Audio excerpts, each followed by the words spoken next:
Hey, what's going on? We are live. Thank you so much to anyone who's here. I hope you're doing well. This live stream is actually all about you. So, what I ask you to do is I put a bit of a mild music in the background for myself, is to let me know where where you're at, how things are going, and if you have any questions, I'd be happy to address them. The camera may look a little different, and hopefully for the better, because I'm using my actual official streaming camera here instead of here, because I don't have anything really to show you on the table. It's not going to be probably as demo heavy. I may bring it forward and then show you more of that. We'll see. Show you the table. I do have a couple of things here to show you in just a second. We'll see about that. But for now, I want to see who's in the chat. As always, let me know that you can hear me well, that you can see me well. And I'll just start reading. So we have JC Watercolor says, do I stay up another 45 minutes? Yeah, might give it a go. Never had the chance to watch a live stream. So thank you so much for being here. If you're still here, I really do appreciate it. I'll try catching up to the chat today and actually be in sync so that I can tell when the messages arrive and answer them quickly. Now, one more thing, I kind of messed it up because my plan was for this live stream to be done via StreamYard, which is a different software that is not located locally on the computer, so it saves up a lot of resources. And then I went ahead and scheduled the live stream via YouTube, as I always do. I just forgot to do it through StreamYard. The advantage of StreamYard is that you can I can show your comments on the screen, I can do a lot of things, add cool banners, stuff like that more easily, and also it's less of a resource hog, which I do see a lot of resources are being used. I see the stream's quality is okay, it's so-so.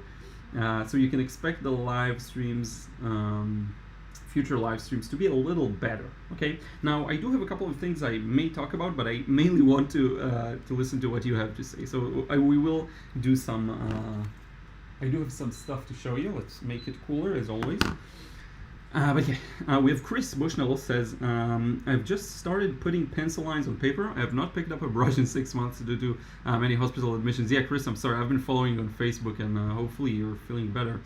Due to many hospital admissions and mental health issues, but I'm starting to get the urge to put some paint. Yeah, I would definitely recommend if the situation allows you to even do it a little bit. It's much better than, like, 10 minutes is better than no minutes. I'm serious about this, and I would encourage you, if possible, to do that. I know it sucks, and I have seen all of the posts and updates. I'm commenting whenever I can. I just barely am on Facebook, aside from Facebook groups. But yeah, really sending prayers. It has to be rough. So get well as soon as possible. Lynn says, hi Lynn, thank you for being here. DNF Awesome says, good morning from Canada. John is here. Hi Liron, hope you're well, my friend. Christine Bourgeois, yay, hello from Minnesota. Henny Shea says, hello. Liron, did you catch my email on the new landscape painting? Would appreciate your advice. Yeah, definitely. So today, and probably not today because I have a barbecue later, tomorrow I will go over emails. I promise to go over just because usually I'll every day or every 2 days I'll see if there's any like customer support stuff, meaning someone can't access the course they purchased or something like that. But I did plan on today and tomorrow to go over the normal emails just for giving some critiques and stuff like that. So definitely tomorrow. I believe unless something really changes in the plans, that it should happen tomorrow. Worst case during the week and maybe Saturday. So I will see it, Hattie. Sorry that it takes time. I know a lot of people have been waiting for a reply for a long time. Ambi says, hi from Germany. Hey yourself, thank you for being here. Vespa for Jen, hi from Truckee, California.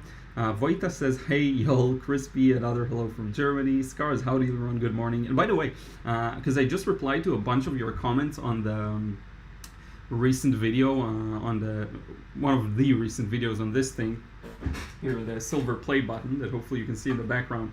So thank you so much for that. I tried at least putting a heart to every comment.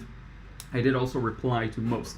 And by the way, we have almost 40 people watching, so thank you so much to anyone who's here. If you can take a moment, like this live stream, it really helps it reach more people. So thank you so much for that. I do have a couple of, I don't know if I'll say frustrations or things I want to share with you today. I'm going to write it down for myself. and also communication. Maybe that's for later. I do have some things to get off my chest, things that have been bugging me, and it's like 90% mental. It's things that that I'm working on. It's just things that are part of life, honestly. So there isn't really a solution to them, but it's just something you need to learn how to kind of live with, accept, and also maybe improve your perspective of. So just rest assured, I also have a lot of mental challenges because I know a lot of people. You get the false perception when watching someone on YouTube. You always see me at my best, basically, because if I was at a bad mood, I didn't film. If I didn't feel too well, is there a light here? Yeah. If I didn't feel too well, I probably didn't film, or I went really fast, or I just showed a process. You don't get exposed to everything. So there's this false impression that the person you're watching, everything is perfect with them, which is not the case. So yeah. Meg Falls says, "Hi Liron from US. Do you have a great art supply store in your area?"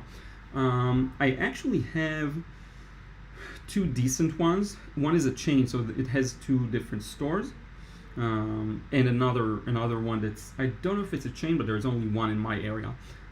So yeah, one is called Arta, ARTA, and another is called My Art, and both of them are close by.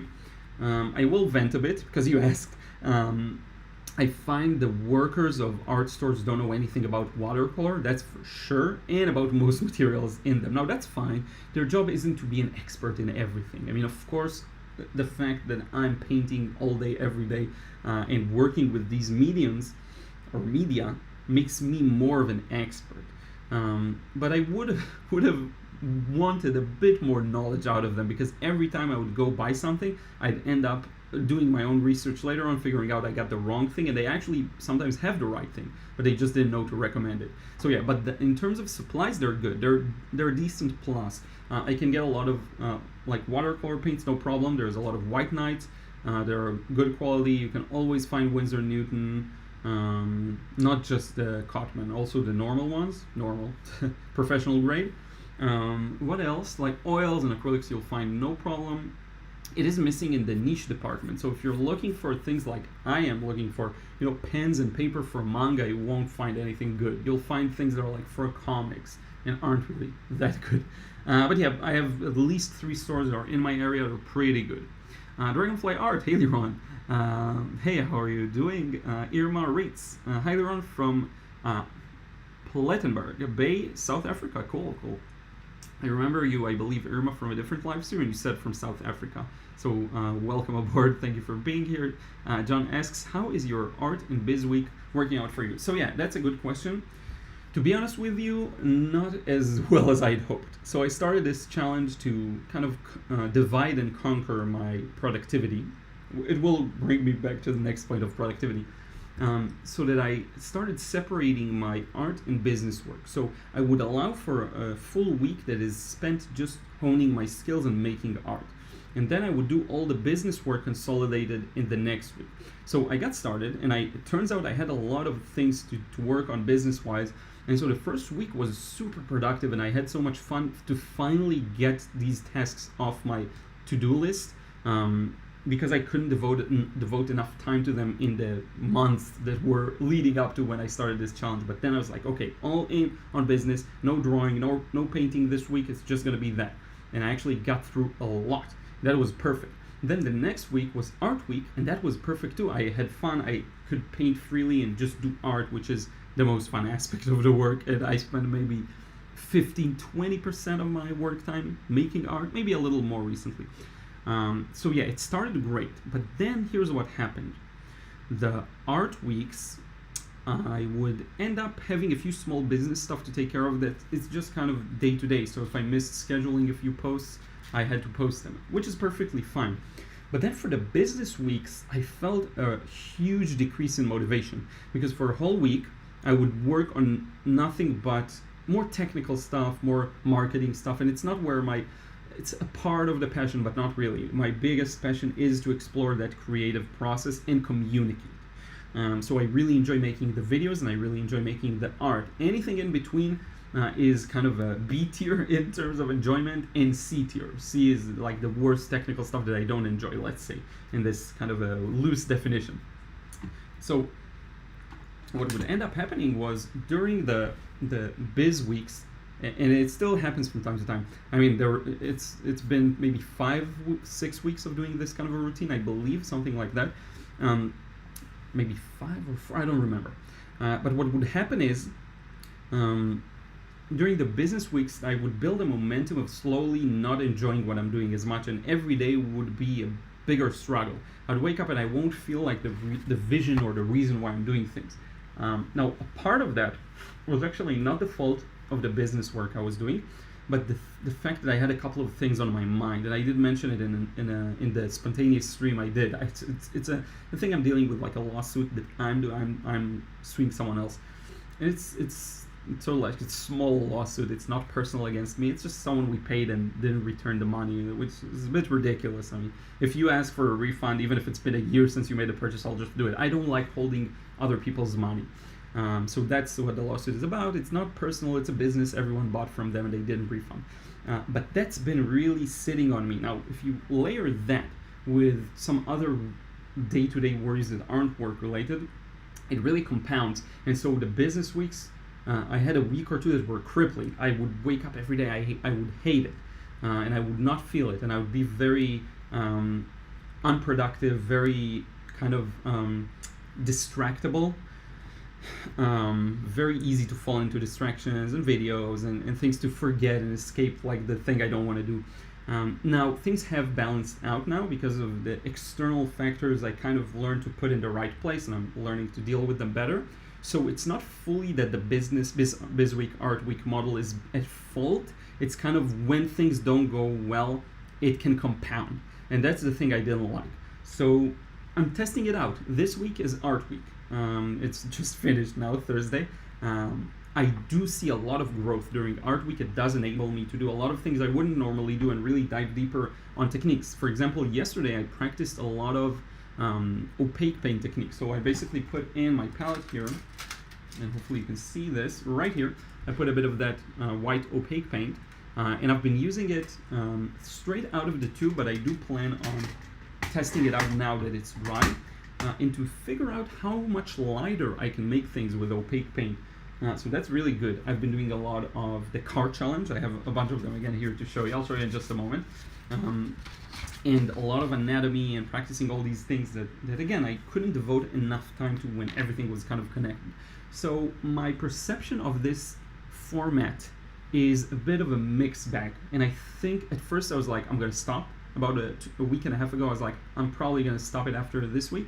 But now I'm in the mode of let's test it out for a few more weeks and see how it goes. Because when I'm in the right mindset, it works well. And it allows me to do a lot of really good things and make a lot of serious progress. I'm also working on a new course for you, so Business Week is very useful for that. It's going to be the best so far, so you'll see. Really good course. So that's the long answer. Pence Palacio, hi there. By the way, 60 people. Thank you so much for being here. Don't forget to like if you can. Much appreciated. If you leave a like, it helps more people find this live stream. And yeah, thank you so much. And it also helps after the stream is done because YouTube does look at the activity. Pence Palacio, hi Liron, I hope you're having a good day today. How's Ruth? Hope you saw my recent painting I sent to your email. Yes, I will see it in case I haven't. Henny, I did see yours, but Pence, I haven't gotten to yours yet, so I will get to it. Okay, I'll see them in the same kind of batch. Loon Dabo says hello from Sweden. Your other spontaneous live stream was great. Made me feel old with Pokemon Yellow throwback though, but Sableye is great. Yeah. Oh man, Sableye is so cool. I love that art. Aaron Litton says good morning, Liron, from the U.S. Thank you for being here, Aaron. Much appreciated. Just another channel. You're not just another channel. Come on, you're special. Hey, greetings from the Netherlands. David, hello from France. Aaron Litton, is watercolor YouTube channel your main income, if you don't mind me asking? Yeah, so I can give you a bit of a breakdown. If you want to make money as an artist, there are a lot of ways. But I think as a mindset, the best mindset to have is to build as many streams of income as possible. Because there's a lot of instability in creating your own business. So that's a tough starting point. And on top of that, your own business is art. So it's tricky. it's tricky. So you can't really say that anything is the main income. My income is spread out across a lot of different channels, and that's how I made sure to build it from the start, and I'm still working on diversifying and adding more. Now, YouTube is a big part of generating income, but I'm not doing almost any money from YouTube. And it's funny, I just thought about how interesting it would be to share that information. I can actually give you a number. It's the money I'm making from YouTube is, think in the range of a few single $100s a month.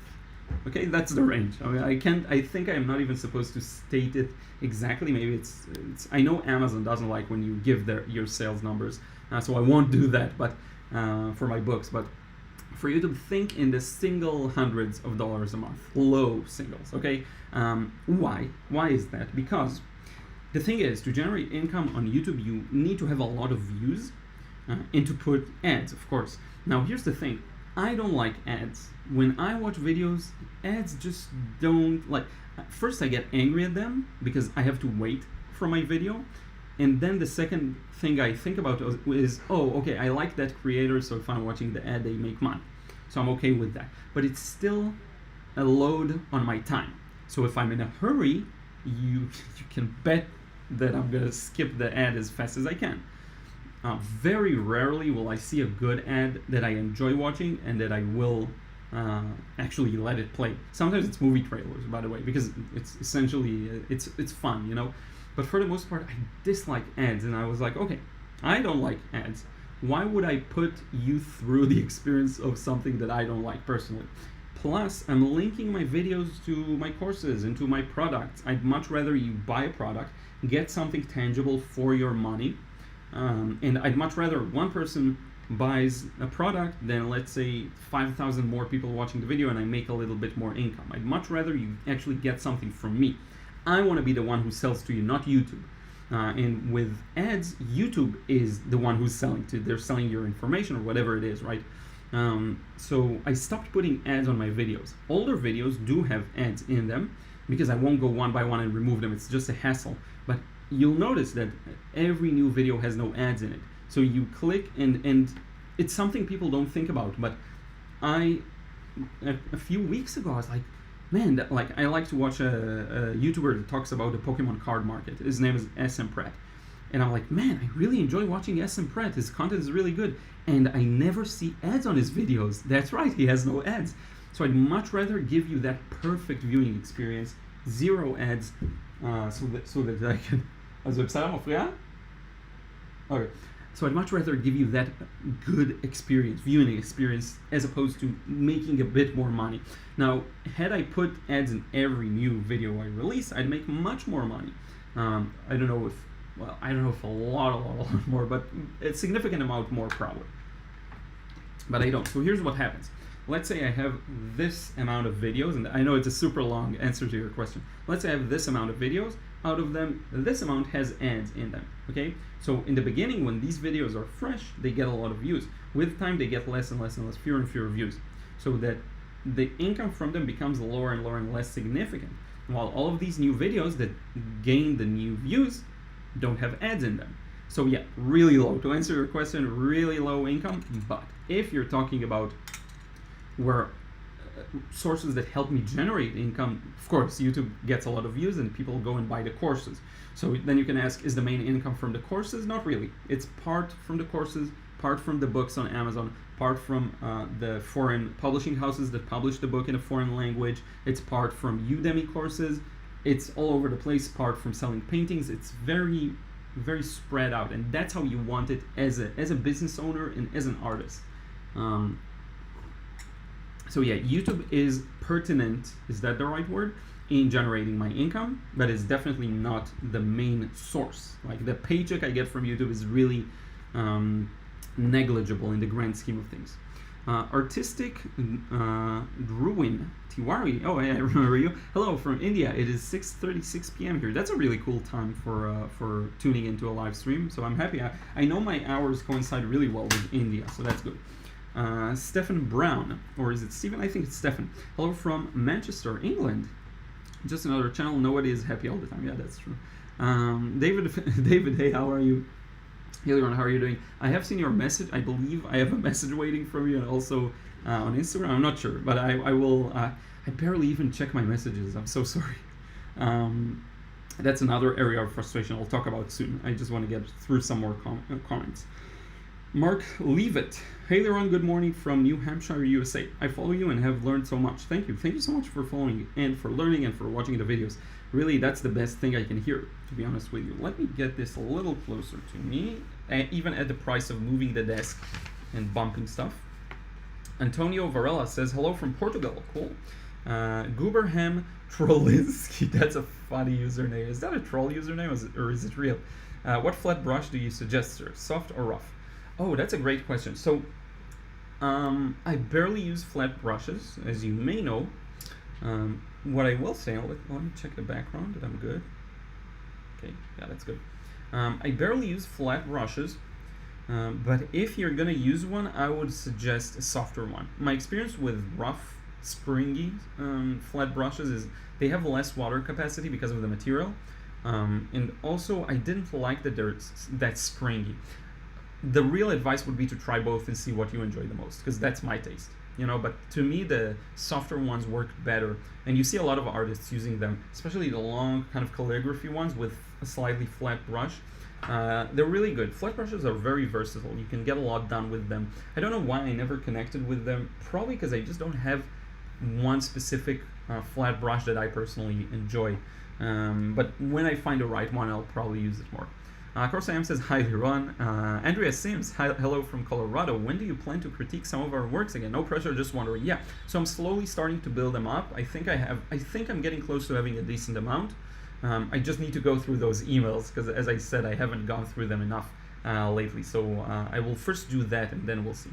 And thank you so much. Aaron, I saw your super chat. I'm gonna read it in just a second. Thank you so much.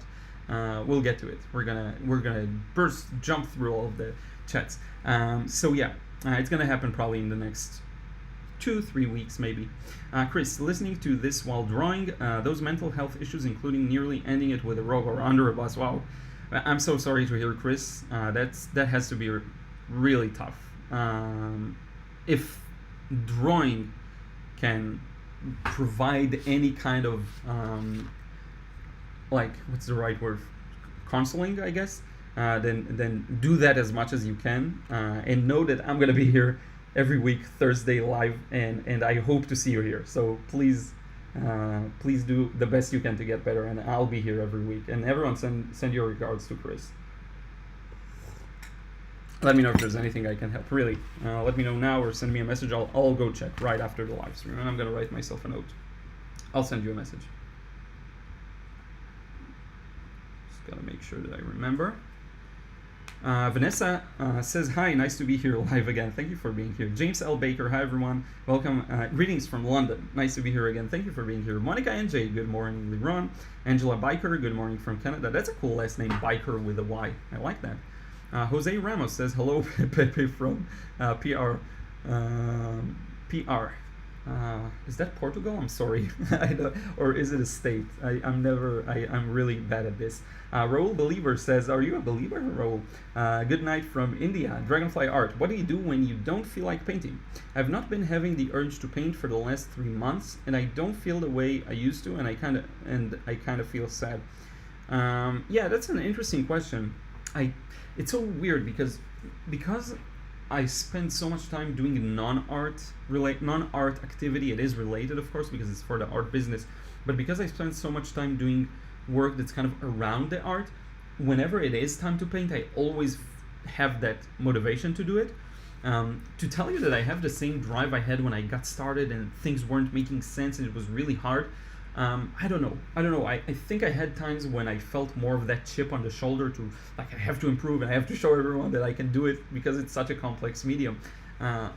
So yeah, the motivation will wane. The question is, can you build a habit where you paint just a little bit every day, regardless of whether you want to or not? Can you just, like, open up a sketchbook page, and just draw a couple of shapes and fill them in? You know, think simple. I saw another comment mentioning this in one of the recent videos. Shush cars. Can you hear the car horns? I saw another comment like that in one of the recent videos, and It's tough. I won't lie, it's tough if you don't have that kind of a drive, but if you can keep it very simple and just maybe draw like a cube and then see where it takes you, or start doodling a bit, doing like Peter Draws is a great channel that he does just doodling. If you can doodle like that, maybe you'll find that you can segue from that into creating something else. So that may help, and I would urge you to ask yourself, like, why don't you feel motivated? Are you unhappy with the recent results you're getting? Do you feel like you have no room to grow, or you can't improve? Do you compare yourself to others? If you can get that specific reason, maybe I can also give you better feedback. I know it's tough, so let me know. Dave, how are you? Hi, Liron. Great to see you, my friend. Hello, everyone. Thank you for being here. Tom, thank you for being here. Hey, all. Hey, Liron. Marjorie Johnson, upstate New York here, alive and kicking. Lucky you. Having choices of art stores here is one chain store. Really, which one is it, though? I'm curious. The only store I really remember is like, oh, no, I actually know a few. Every trip to one, I wind up helping other customers because they don't hire. Yeah, and pay sucks. Yeah, so if pay sucks and they get people who have no experience, of course, you're gonna know more about it than the people working there. That's just reality. Tom Dancer, Business Week, admin, or rather really struggling to want to deal with anything that isn't the core job is why I put off running a business solo for a long time. Yeah, it makes sense. And if you start a business, you have to recognize the fact that you will have to do a lot of that. So it could be a deal breaker for many, and I get that. To me, what I wanted to do was such a burning fire of passion that I didn't care, and I still don't care, doing everything around it. And luckily for me, a lot of the things I enjoy doing are the things that bring money and bring the income for the business, like communication. One of the things that I think are really overrated, if you ask me, about the really good watercolorists, the ones that have been doing it for decades, and it could be due to age and relationship to technology, is just they don't make a lot of content. And of course they paint every day, all day long, or they do art shows, or they deal with selling their paintings. But I would love tuning into a live stream of someone who's been doing it for a couple of decades. And some do live stream, or videos, but very few. And on that note, I'm gonna start doing more interviews. It's gonna be really cool. We'll get to that. Lala Rolala, hi Liron, good afternoon. Raoul Willie, watercolor human figure. Yes, I know. It's in the making. I promise. I know. I owe you that. I'm gonna write down a reminder. Figurative. Yeah. Hi Liron, good afternoon. I saw yesterday a book of yours in the store the other day in Spanish. Didn't know they were translated. Yes, I have one book translated to Spanish and another one to Russian, a different one. So yeah, you saw how to sketch, como dibujar, and I also have one. And please, Lala, let me know where you saw it. I'm curious. Like, where are you again? Where are you situated? In what country? If you can give me a city, that'll be great. If you want to send it privately, I'd love to know. And yeah, the other one, how to shade, is in Russian, so that's cool. Zelen, I see your message was retracted. Sorry about that. John, looking forward to your interviews with our artists. Anyone in mind? I'm gonna keep this one a surprise for now, John. I'll send it to you privately. I'll write it down. Send John the artist interview. It's still not confirmed fully, but I have a good feeling it'll happen. And I have a few others on my side, so yeah. Vespa for Jen, you are so right about YouTube ads. I always get nervous that you get too popular, so more ads, but I do keep liking. Yeah, don't worry, I'm not gonna add. I don't see myself adding ads to my videos anytime sooner. Just another channel, your sober view of these things makes you very interesting to listen to and learn from. Keep being yourself. Thank you so much. I'll do my best to stay myself. And also there's this issue of as the channel grows, I haven't looked at the numbers in a long time. Subscribers, views, I don't care about any of that for now. I'm really postponing it for like probably 5 months. I don't care. All I'm trying to do is make the best content I can, and admittedly, not always the best content I can, but decent enough content, because there's a lot going on. I'm doing my best to make good content, but I am aware that I have time periods where the videos are really on point, and sometimes I kind of wing it, and I'll do a lot of quick talking videos because I'm more tight for time. But it will always hopefully feel authentic. I really don't want that to change ever. As long as I can. And one big fear I have, I'm gonna go after we get to Aaron Litton's super chat. We'll get to that. I'll talk to you about the whole communication issue, because it's an issue for me. Tom says your transparency is refreshing, very helpful. Thank you. Hi Sketch says hi Liron. Hey Sketch, how are you? Cubs win. Have you thought of doing a paint along? Maybe Brendan Schaefer. I see some artists do that with drawing on IA. So what do you mean by IA? I'm not sure. Brandon Schaefer, I know who that is. Oh, IA. So I know who Brandon Schaefer is, if I'm not mistaken. I'll look into that. What is IA? Brandon Schaefer. Let me know, but I'll do my research.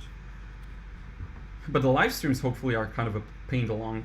John, Liron, you mentioned that you are practicing a new technique to correct mistakes in watercolor. Can you share more about this at the moment? Yes, for sure. John, it's about using opaque paint. It's what I talked about earlier with the white paint. I want to see how far I can take it. And it's kind of jumping the fence between acrylics and gouache in a way. But it's still between watercolor and gouache, but I will still keep it as pure watercolor as I can. Because I do want to understand how opaque watercolor behaves. So the more you crank up the knob on, if you will, if you want to call it that, on opacity, I'm curious what things you can achieve with it in terms of color saturation, in terms of values, in terms of fixing mistakes, everything, the whole thing. And hopefully I can develop a technique around that. Arthur Koopmans, I see your message was retracted. Send it again. Sorry, I have also replied to your comment on the other video. So thank you so much. Zelen says hello from Philippines. 9:20 p.m. That's a good time too. Madeline Willems, hello from Sofia, Bulgaria. 4:20 p.m. Thank you so much for being here. Aaron says thank you for little to no ads. Thank you so much for the super chat. So one thing that I hope to do again soon is the StreamYard will allow me to show you the comments that you write on the screen big so everyone can see them. So thank you so much, Aaron. I really appreciate it. That's like getting a donation is the best thing ever, because I mean, the thing I love the most, honestly, is when people buy stuff from me, but a donation is like, it's the purest thank you. So thank you so much for that. Much appreciated. And hopefully I can soon, Aaron, show the super chats huge, like on the screen. That'll be really neat. So now that we got to that, I do want to talk a bit about communication. One thing I really want to, okay, so let's imagine hypothetically that this channel grows and grows and triples and quadruples in size, and I have like 400, forget about a million, 400,000 subscribers. So when I do a live stream, I believe there will be a lot more people, and the comments are gonna go by really fast. And that's a thing that worries me, just because it's kind of a microcosm for the thing I've already been experiencing, which is getting so many messages and so many emails and so many comments that I'm just not able to reply to everyone. Now, for me, it was a very binary switch from being able to reply to everyone, and that was about a year and a half ago, to immediately feeling like I can't reply to anyone because I can't reply to everyone. So this kind of a completionist in me. It has nothing to do with like I of course I'm super grateful for everything. It's more on my end. The completionist in me is like I have to get to as many people as I can, and I need to find a compromise for myself. So for example, an example of a compromise is, I said on the video of the YouTube silver play button, I told myself I'll acknowledge each and every comment. So whether I reply to or just heart it and like it, I'll do it for every single comment. And I got through it. I did it. It took me maybe half an hour, but that's fine. I replied to everyone, hearted all of the comments. There has to be a happy medium in which I'm perfectly okay with being able to reach only some of the people and not everyone, and I have to be easier on myself. It happens to me also with my tasks. It's very easy for me to look at all the things I haven't done and feel bad about them, as opposed to all the things I have already completed. If I have a day that I finished like 13 out of 14 tasks and there were challenging tasks, I'll feel really good about it. But a lot of my days look like I finished 50%. Maybe because I overshot it. I thought that I can do more and I couldn't, or maybe there was this random event that wasn't planned for, some extra work around the house, something I didn't calculate for, maybe like a social gathering type of thing, friends, whatever it is, and then I finished maybe half of what I planned, a third of what I planned. And that really frustrates me. Now, the question that needs to be asked is, could I have done anything about it?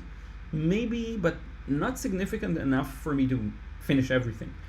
The only thing I could have done about it is build my schedule differently, or build it more effectively, or waste less time yesterday. Like, it's all things that are really hindsight and you can't do a lot about. So my challenge at the moment is overcoming that need to be a completionist and finish everything, finish all tasks, reply to all people, get to every email, it's impossible. It's just impossible. And the more I grow, the more I fear the feeling I'll get when I'll see the comments running really fast and I know that I can only reach a couple of random people. I hate that. Now, of course, you can be smart about it, and the thing I'm already trying to do is really listen to your comments and chat messages and funnel them into the videos. So essentially the videos use, and sorry if I'm going on a huge rant about something maybe you weren't planning on listening to, but maybe you wanted something else more art related. We'll get to that, but lost my point.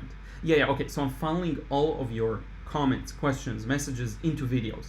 And that's the best thing I can, because I do have time right now. If I'm honest with myself, I have time to read maybe 70% of what I get. Aside from maybe Instagram messages, I can read everything. I can read all YouTube comments. It takes time, but I can go over them really fast and read them. I can read messages that pop up on my phone screen, like if I get a notification, yeah, I'll read them. Emails, I can read all emails I get. The issue is to sit down and respond takes a long time. So what I'm trying to do already is make my content in as smart way as I can to address all of these. So it kind of becomes like the content becomes a direct way of communicating. The reason I wanted to start doing these live streams was because it's the fastest way for me to get to answer a lot of questions. But to tell you that when I have triple, quadruple number of people and the comments run really fast, will I be able to get to everyone? Heck no, and I hate that. So a part of it is just me having to come to peace with the fact that that's just how it's going to be, and not to guilt trip myself that I have to address each and every single comment, because it really is impossible. And it's so funny because the whole angle I'm coming from is I'm super blown away by the fact that I get so many comments and so many messages. It's amazing. And when you get started, you feel bad when you don't get any feedback at all. It really is hard. You get like and then when I started getting comments, like single comments on a post or on a video, like 5 years ago, just one comment here, one comment there, more than 5 years ago probably, it was awesome. That's all I needed. I'm like, okay, one comment, I can answer that, I can get feedback. I know next time maybe there will be 2.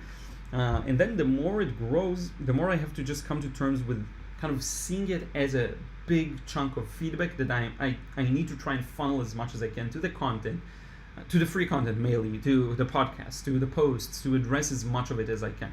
I do see a lot of common themes that I can kind of bunch up together and reply in one go. But I think I'll always feel a little guilty for not replying to each and every single message and email I get. I don't know.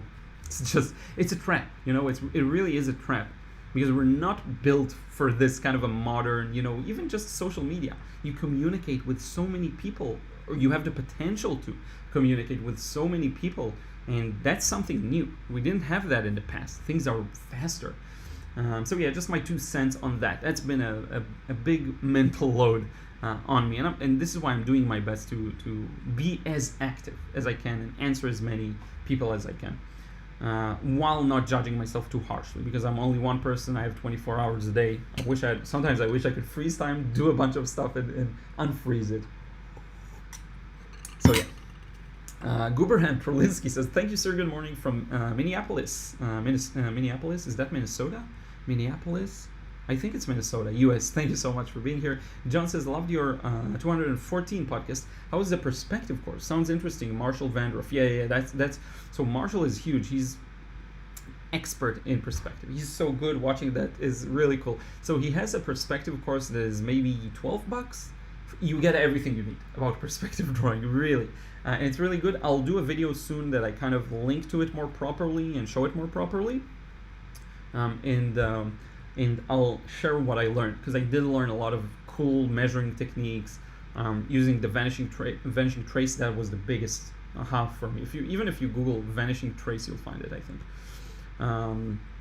So let's see. Scar says, Chris, when you reach the end of your rope, yeah, that's a good analogy actually. Tom says, Liron, what's your down-facing camera setup? Resources are limited at the moment, so we're trying to dangle an iPhone from a mic stand. The floor isn't stable, so it's like I'm painting in an earthquake. Yeah, I get it. I had a lot of hard time with it in the beginning too. The main thing you need, Tom, is a tripod that has a vertical bar. So if you just search for a vertical bar, you'll find it. There are a lot of, now they make a lot of cheaper tripods that have that. A couple of years ago I couldn't find any, but because making these tabletop videos became so popular, you can find a lot of them more easily. So here's what I did actually, I'll show you. I have my tripod here with the vertical bar, and this is because something broke and I can't adjust the angle like I used to before, so I had to do this improvisation. On top of that I put a Gorilla Pod. Now, what's most important is that this Gorilla Pod has to be the one with the movable head, because that's the whole point. The reason I put it here is because I can now really fix the camera in whatever angle I want very fast. The bar has capabilities like it can go like this, it can go in 360 every degree, but to arrange it, you have to loosen this, move it, loosen that, move it.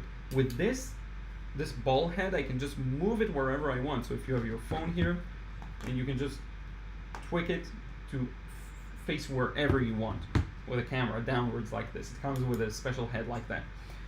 So that's how I do it. This isn't too expensive. This is was about $60 at the time, which can be expensive, of course, for some. Gorilla Pod, Joby by Joby, Joby, and this is a Manfrotto tripod. It's a bit pricier, but it has that vertical bar. You need to get a vertical bar. Now, if you want a weird improvisation, you can use a normal tripod, and like I have this one here. This is a phone tripod. And the reason it's a phone tripod is because you see this kind of a thing that grabs the phone. Now, the only thing about it is you can also use it with a camera. It's not a problem. You just put the camera on this thing that grabs here. The thing is, you can try and play around.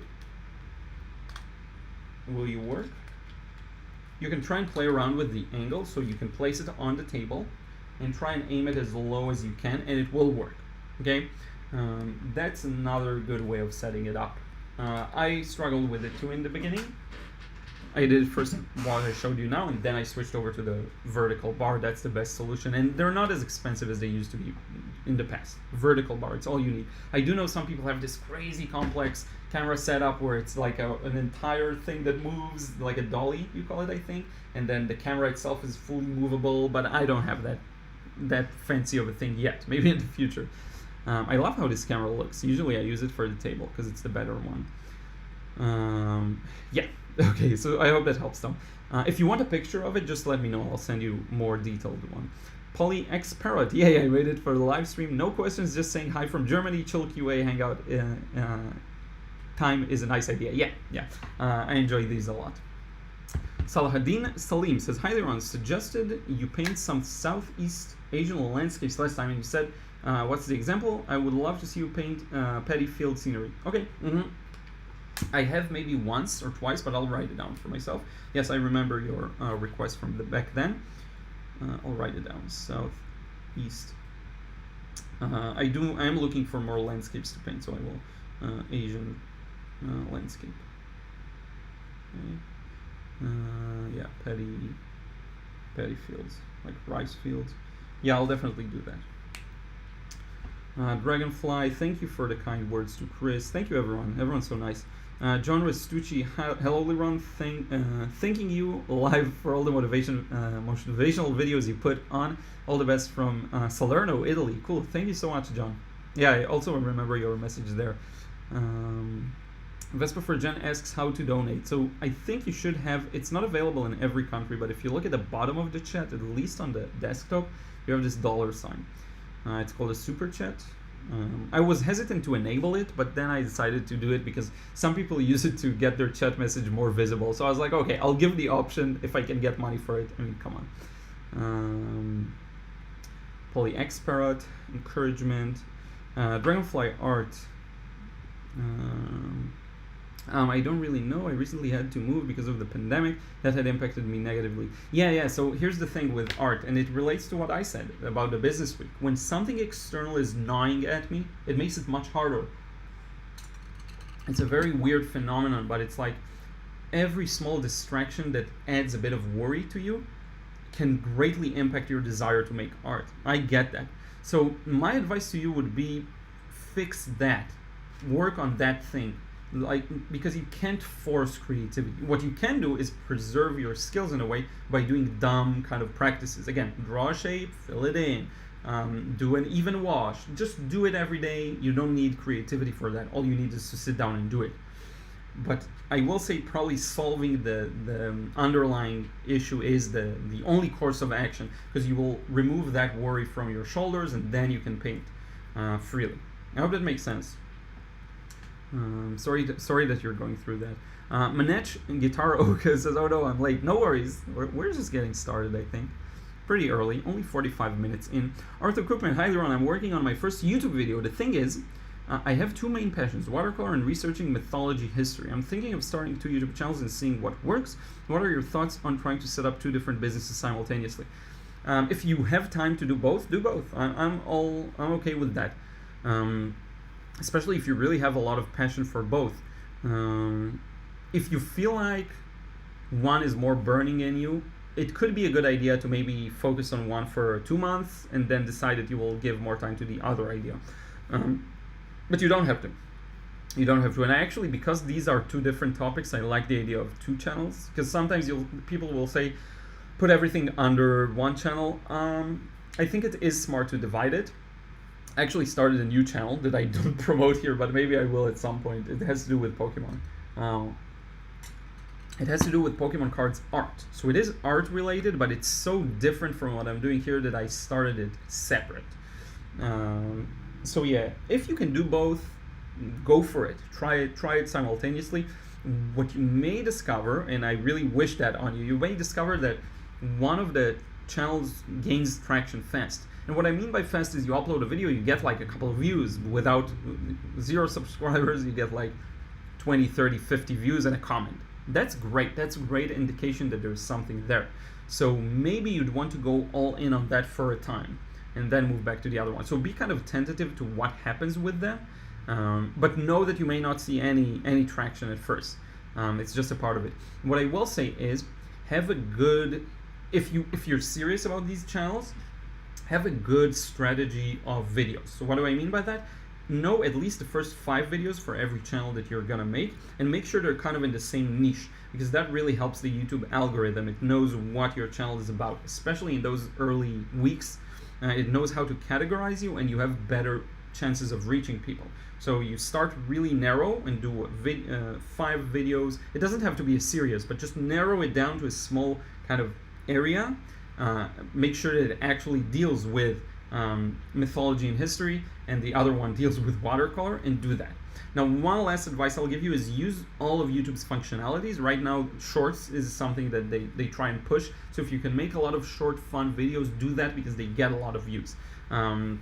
It's definitely something that I need to start doing on that second channel. Also here, Shorts really work. I see a lot of people that know what they're doing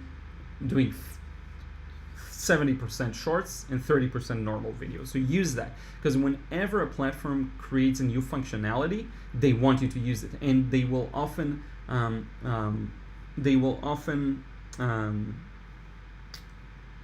promote you for using it. Okay, they'll push you in front of more people. Marjorie Johnson, our only art store is Michael's. Yeah, Michael's is the one I'm most familiar with, but I know about Jerry's Artorama and Cheap Joe's and all of that. Unless I drive more than an hour to a small locally owned, it takes less time to get to a factory where chords made funny. So yeah. Lala Rolala says, I saw your book in the big FNAC chain store in the center of Barcelona. Cool, probably the biggest bookstore in the city. It was in display even. Cool. So here's what I'm gonna ask you, Lala Rolala. If you can do me a favor, and if you pass through there, send me a picture of it, just for motivation's sake, if you feel like it. FNAC, center of Barcelona.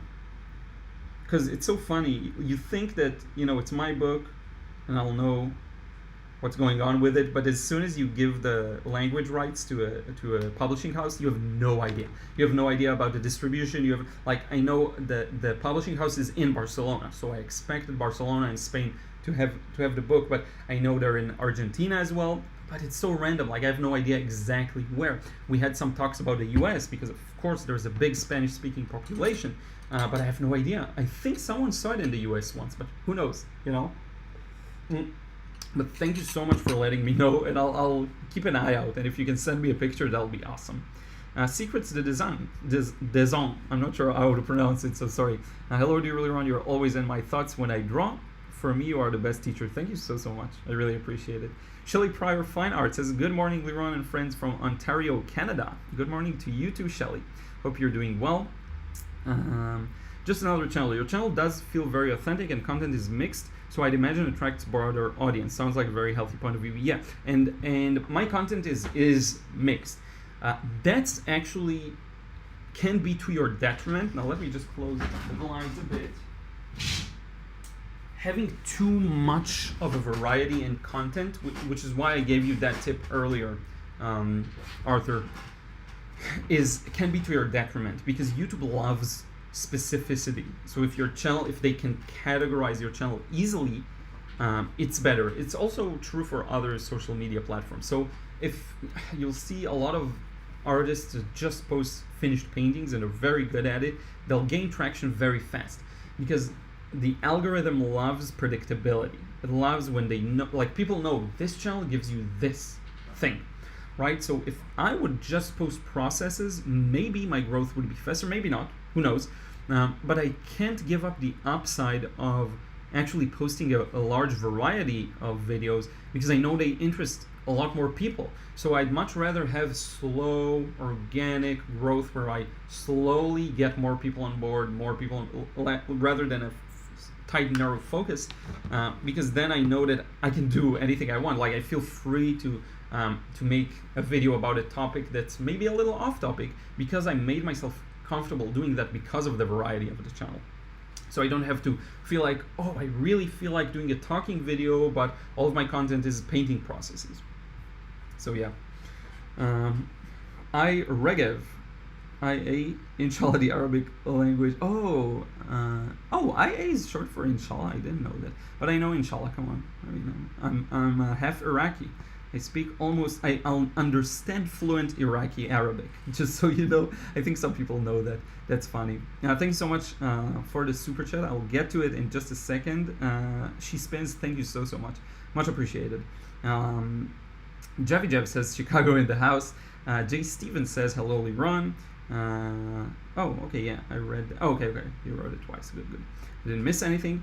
Scar says too much opaque white in watercolor results in chalkiness. Yeah, I know. This is the thing I noticed, and it's the thing I'm trying not to combat, but to learn to work with. Definitely agree with that, and I have noticed it. I'm trying to understand how I find the right wetness ratio so that it won't be too chalky, and I'm also playing around with mixing that color with other colors, so not just using white over, like as a glaze over another color, experimenting with mixing that white with a transparent color and seeing what happens. I find that it makes the transparent color a little grayer or more muted, funny enough, but also more opaque. So it's an interesting kind of process. Whatever will come out of it will come out of it. I just want to play around with it and see if I can develop a more versatile way for fixing mistakes. And very often you won't cover a large space. You'll cover a very small one and the chalkiness won't be noticeable. I'd much rather have a small chalky part that is actually the accurate value than having a wrong value and it not reading well. I hope that makes sense. Just another channel. My Polish parents would scold you for drinking with a spoon in your glass, though. That's funny. I'm half Romanian, so we're practically Poland and Romania are neighbors. Yeah, we don't have like strong opinion here about drinking with a spoon inside, a teaspoon inside. And the only reason I left it here is because there is a bit of coconut cream here. Sometimes it doesn't mix too well, so I kind of give it a whirl once in a while. Mistyped. Oh, okay, Instagram. So paint along on Instagram. Okay.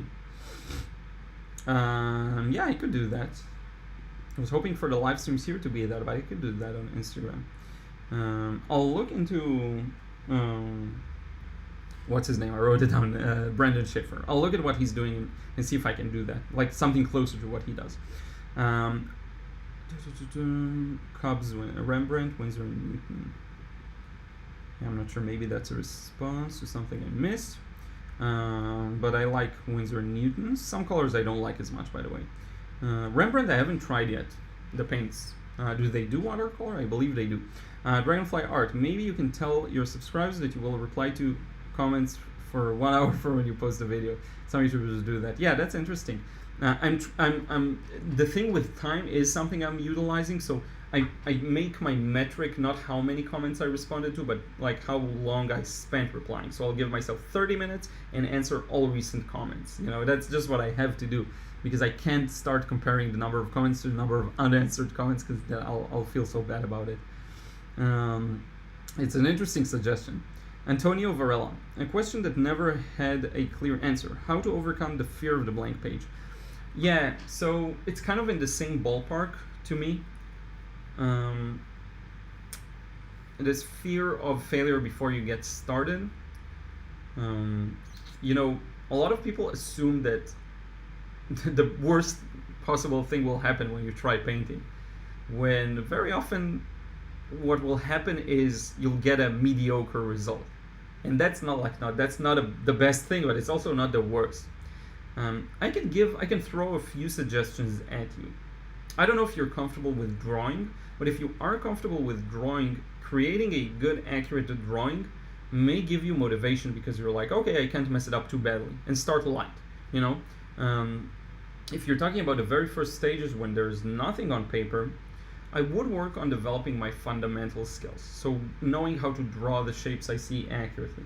And for that, you don't need a lot of, like, the fear of the blank page is more relevant to when you invent things, I suppose. If you remove that off of you and you just try to recreate the subject you see as accurately as you can, fear of the blank page kind of minimizes. Isn't that so?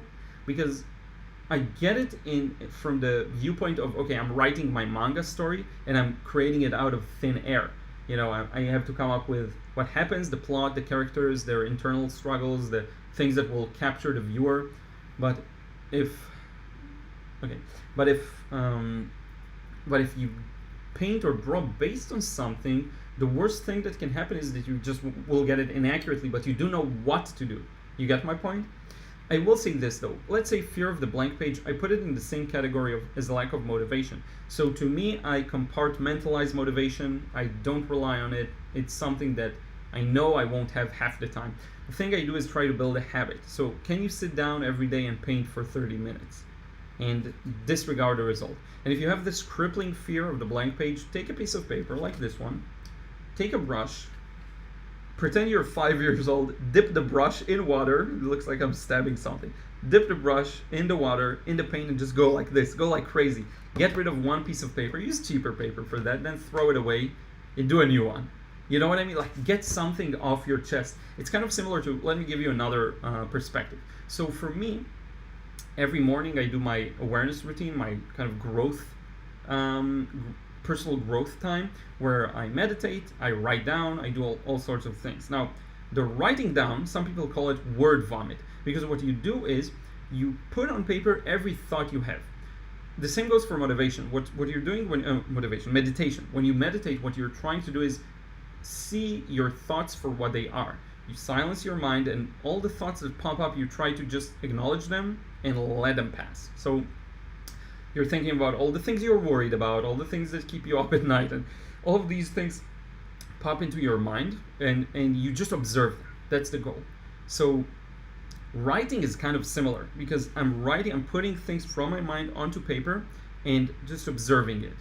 And by taking them out of my brain and onto the page, I feel like I can better deal with my worries. So if it stays in my head, what can I do about it? But I wrote it down on paper, and then all of a sudden it will either look irrational and silly, or I'll just feel better about it just because I wrote it down, or at least I'll be more aware of it. Okay? So it's kind of the same as taking a piece of paper and just going crazy on it. You're vomiting out your worries, if that makes sense. You're going a little crazy for a few minutes so that you can kind of relax and try and go for something. I hope that makes sense. Just trying to give you a few takes, because every time people ask me that question, I have a different answer. So not very consistent, but also very much a variety of answers, which I enjoy. So yeah, hopefully that helps. Let's see here. Carrie, hello from New Hampshire, USA. Vanessa says, it's very good you kind of try to answer the question on videos. Wait, Ruth, I'm going to check in on her. Okay. Different. Solid? Okay. We're going to have a cameo soon. Ruth is going to come visit us. Let's see how long we can keep her in front of the camera. Will it be 3 seconds? Will it be 1 second? Hello. I need a snack for her to stay here.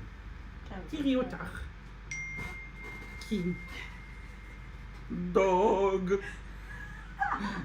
You may leave. Oh, okay. Bye. Okay. Sorry, a small break. Okay, Vanessa, yeah, okay, we got that. We are some input, so don't worry. Yeah, okay, yeah. Because I translate the comments and messages and everything to videos, and that hopefully helps some people. Shelley Pryor, fine art. I use a boom stand from Camera Store. Oh, yeah, that could work. Ruth is digging through the sofa. You want to see? Want to see how silly this looks? You're done? You're done digging? Good. She's not done. She's gonna do that again in just a second.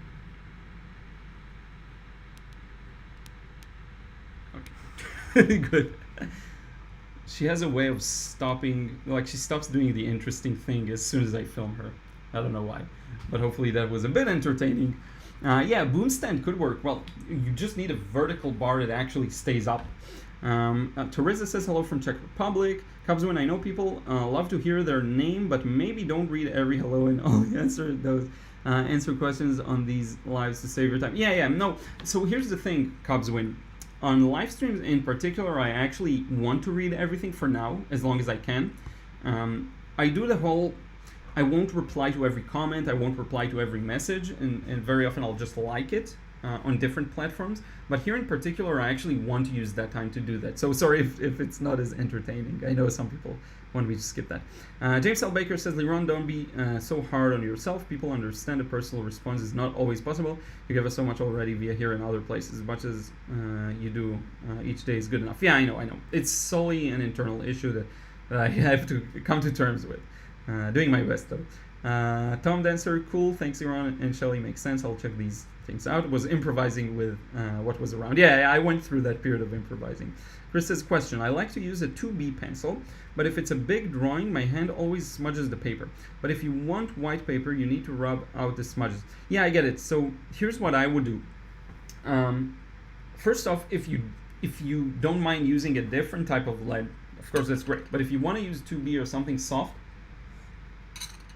and by the way, I would ask what's the purpose. So if you're going to paint over it, it's not the end of the world if there's a bit of smudging. But yeah, if it's just a drawing, it can be a little annoying. So a couple of things that I know people do. Sometimes people just put a piece of paper and put their hand on that and kind of move it with them because it's the oils in your hand that do that. Now I have seen some artists use a glove. It can smudge the pencil a bit, but it does help to some extent. So you need some kind of a buffer basically between your hand and the paper. Okay, so you just move the piece of paper. Sometimes it's a hassle, but it does solve the problem. Now, one last suggestion is, I love this kind of eraser. This one in particular is a Faber-Castell. Come on. Can you focus, camera? Hopefully you can at least see the Faber-Castell kneaded eraser. What's good about it is, again, it doesn't leave any debris, and very often I'll smudge things around, without noticing, and I'll just go over the paper and get rid of them. And because you can knead it to any shape you want, you can get those tight spots between your lines to get rid of the smudges. There isn't really a lot that can be done about it. and it's a part of the process. So very often, like some people use is it graphite powder? So to fill in large areas fast, some people use a brush and a graphite powder and just move it around. And this is a really messy, smudgy process. And a big part of it is just cleaning. So what I will say is, don't worry too much about the smudges. Use whatever means you have to just clean them after the fact. To me, that's that. The kneaded eraser is the best tool for that, because you can just do a very weak touch. You don't have to scrub anything and it just disappears.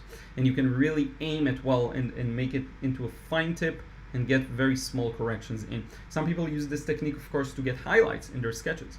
So it's a very versatile tool. Or you can use something, again, to put your hand on. These are the two best solutions, but I get smudges a lot. And yeah, sometimes it's annoying, but it's just a part of drawing. But yeah, let's see.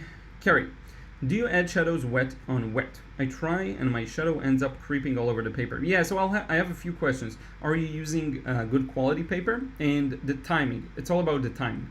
I do have a couple of videos on wet and wet, and you can see a wide variety of me getting it right, not getting it right. The best thing I found out was, first off, the water in your brush has to be thicker. The mixture in your brush has to be thicker than on paper. So if the paper is, let's say, the wetness level on paper is 7 out of 10, you need this to be a 9, at least an 8, or maybe a 9 or 10 out of 10. So less, like, okay, that doesn't make a lot of sense, but this has to be drier. Okay, so if the level of wetness is 7 on paper, you'll need this to be a 5, but hopefully you get it. This has to be thicker than on paper, even if it's a small difference, because it has to beat the wetness on paper. So that's the first suggestion I'll have. To me, I find that about 80%, when it's fully wet, when you just put down the wash, it's 100% wet. Imagine it goes down to 80% wet. That's when I find it's a good timing to put the wet in wet. Maybe 72, but once it goes past 70 or 60, it starts to be weird. And if you put paint in there, it will cause your cauliflowers, which isn't the worst, but sometimes it can create rough-edged cauliflowers, and that's not good, because that will be noticeable. It's not the end of the world, of course, but yeah, it's all about timing and water to paint ratio.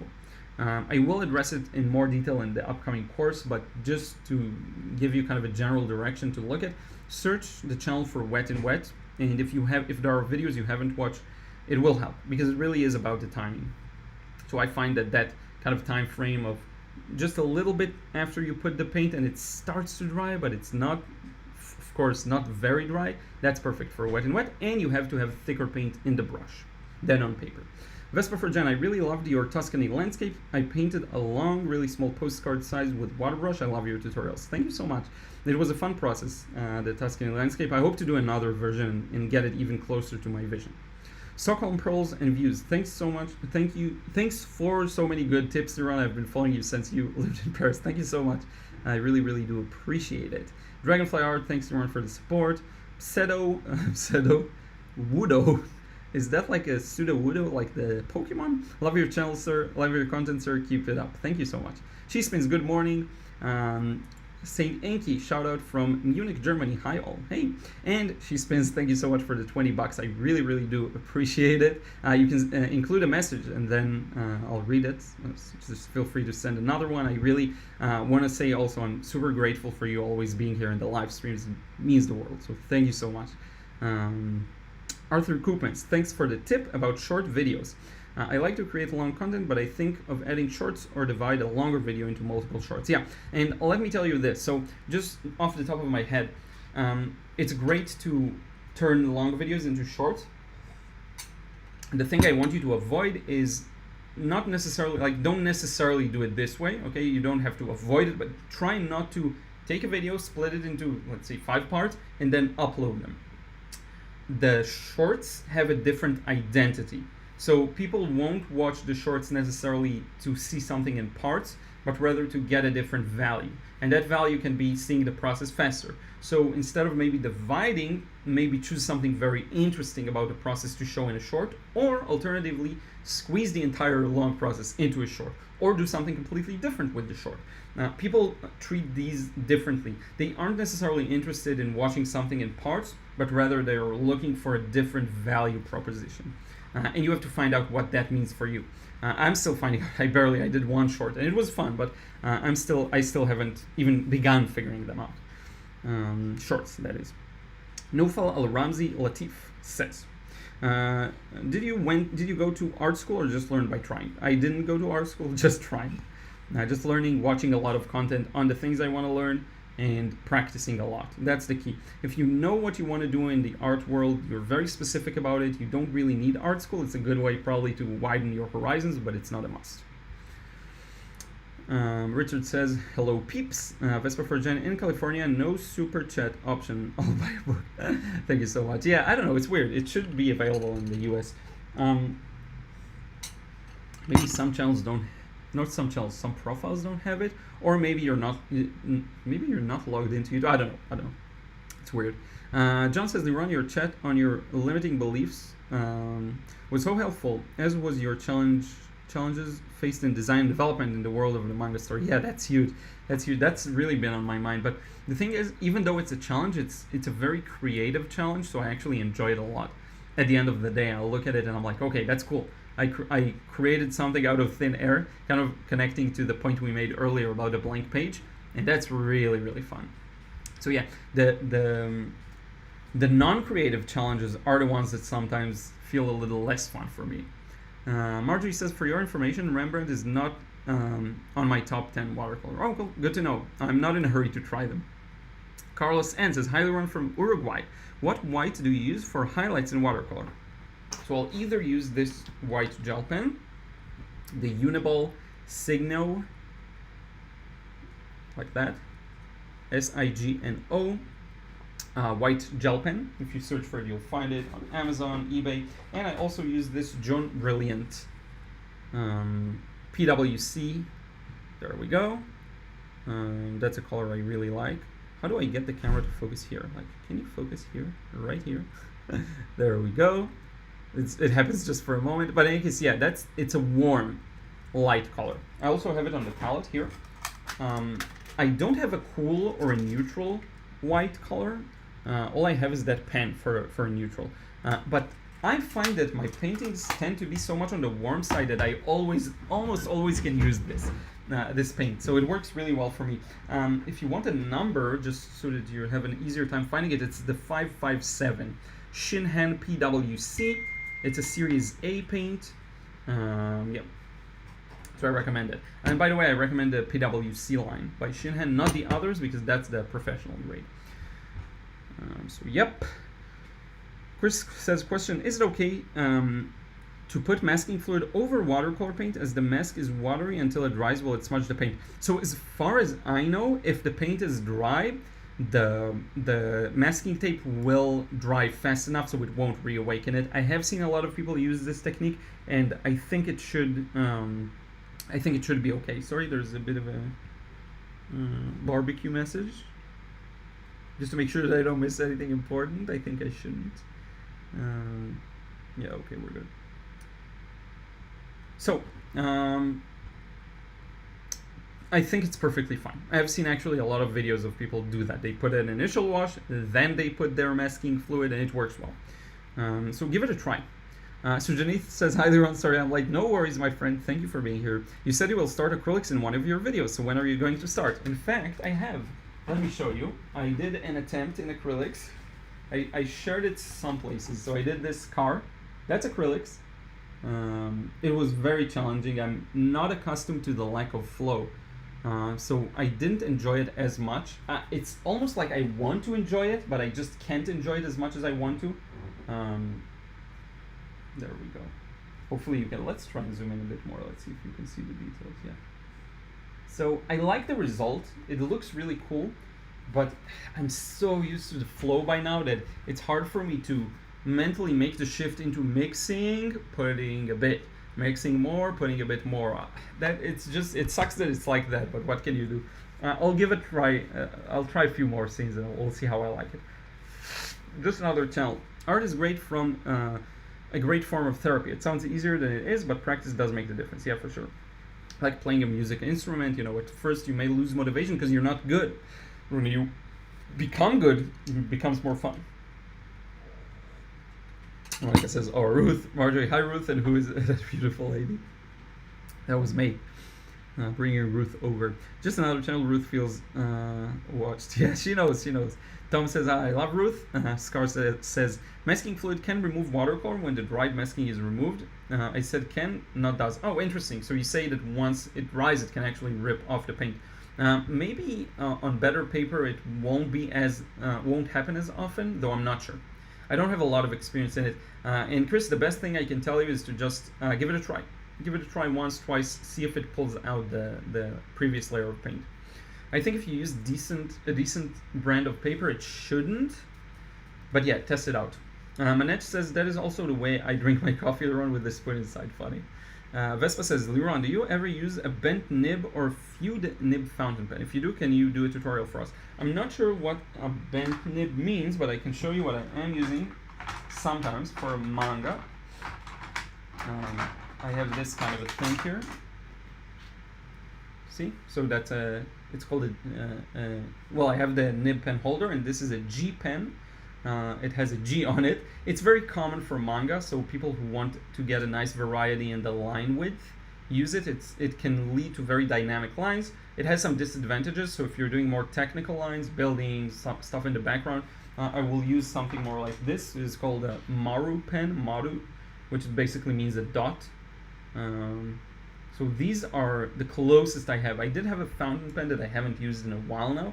This is the closest I got to it. And I don't think I'm at a place where I'm good enough to teach it. Honestly, I'm still practicing it. So we'll see, maybe in the future. Let me know if that's in the ballpark of what you meant. And if not, I can maybe become more interested in different types of nib pens.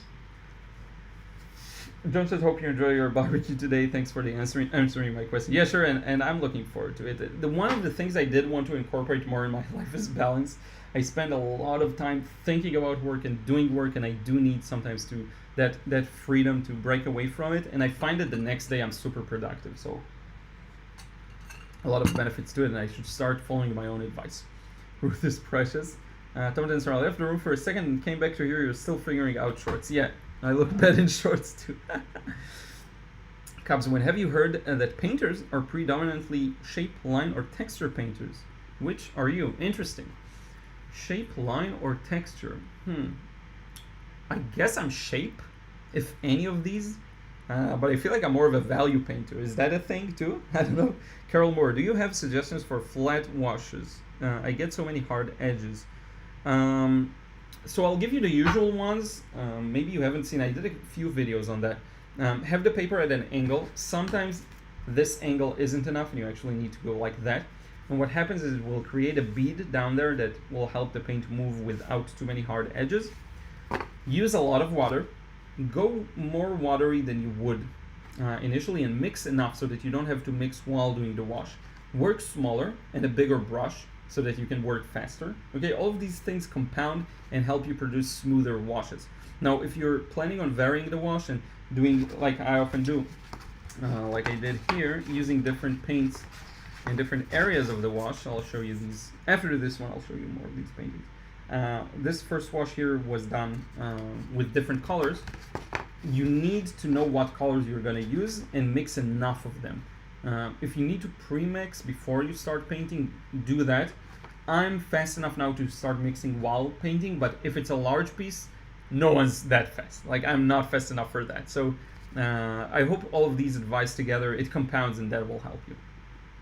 Dragonfly Art. Have you tried buff titanium? It's creamy white. If you have, could you tell us how it is? I should try it out. I think I went to the art store, the one I told you about, My Art, and it was very expensive, and I thought to myself, I have the John Brilliant, I don't need it. So I'm very frugal when it comes to the materials I use.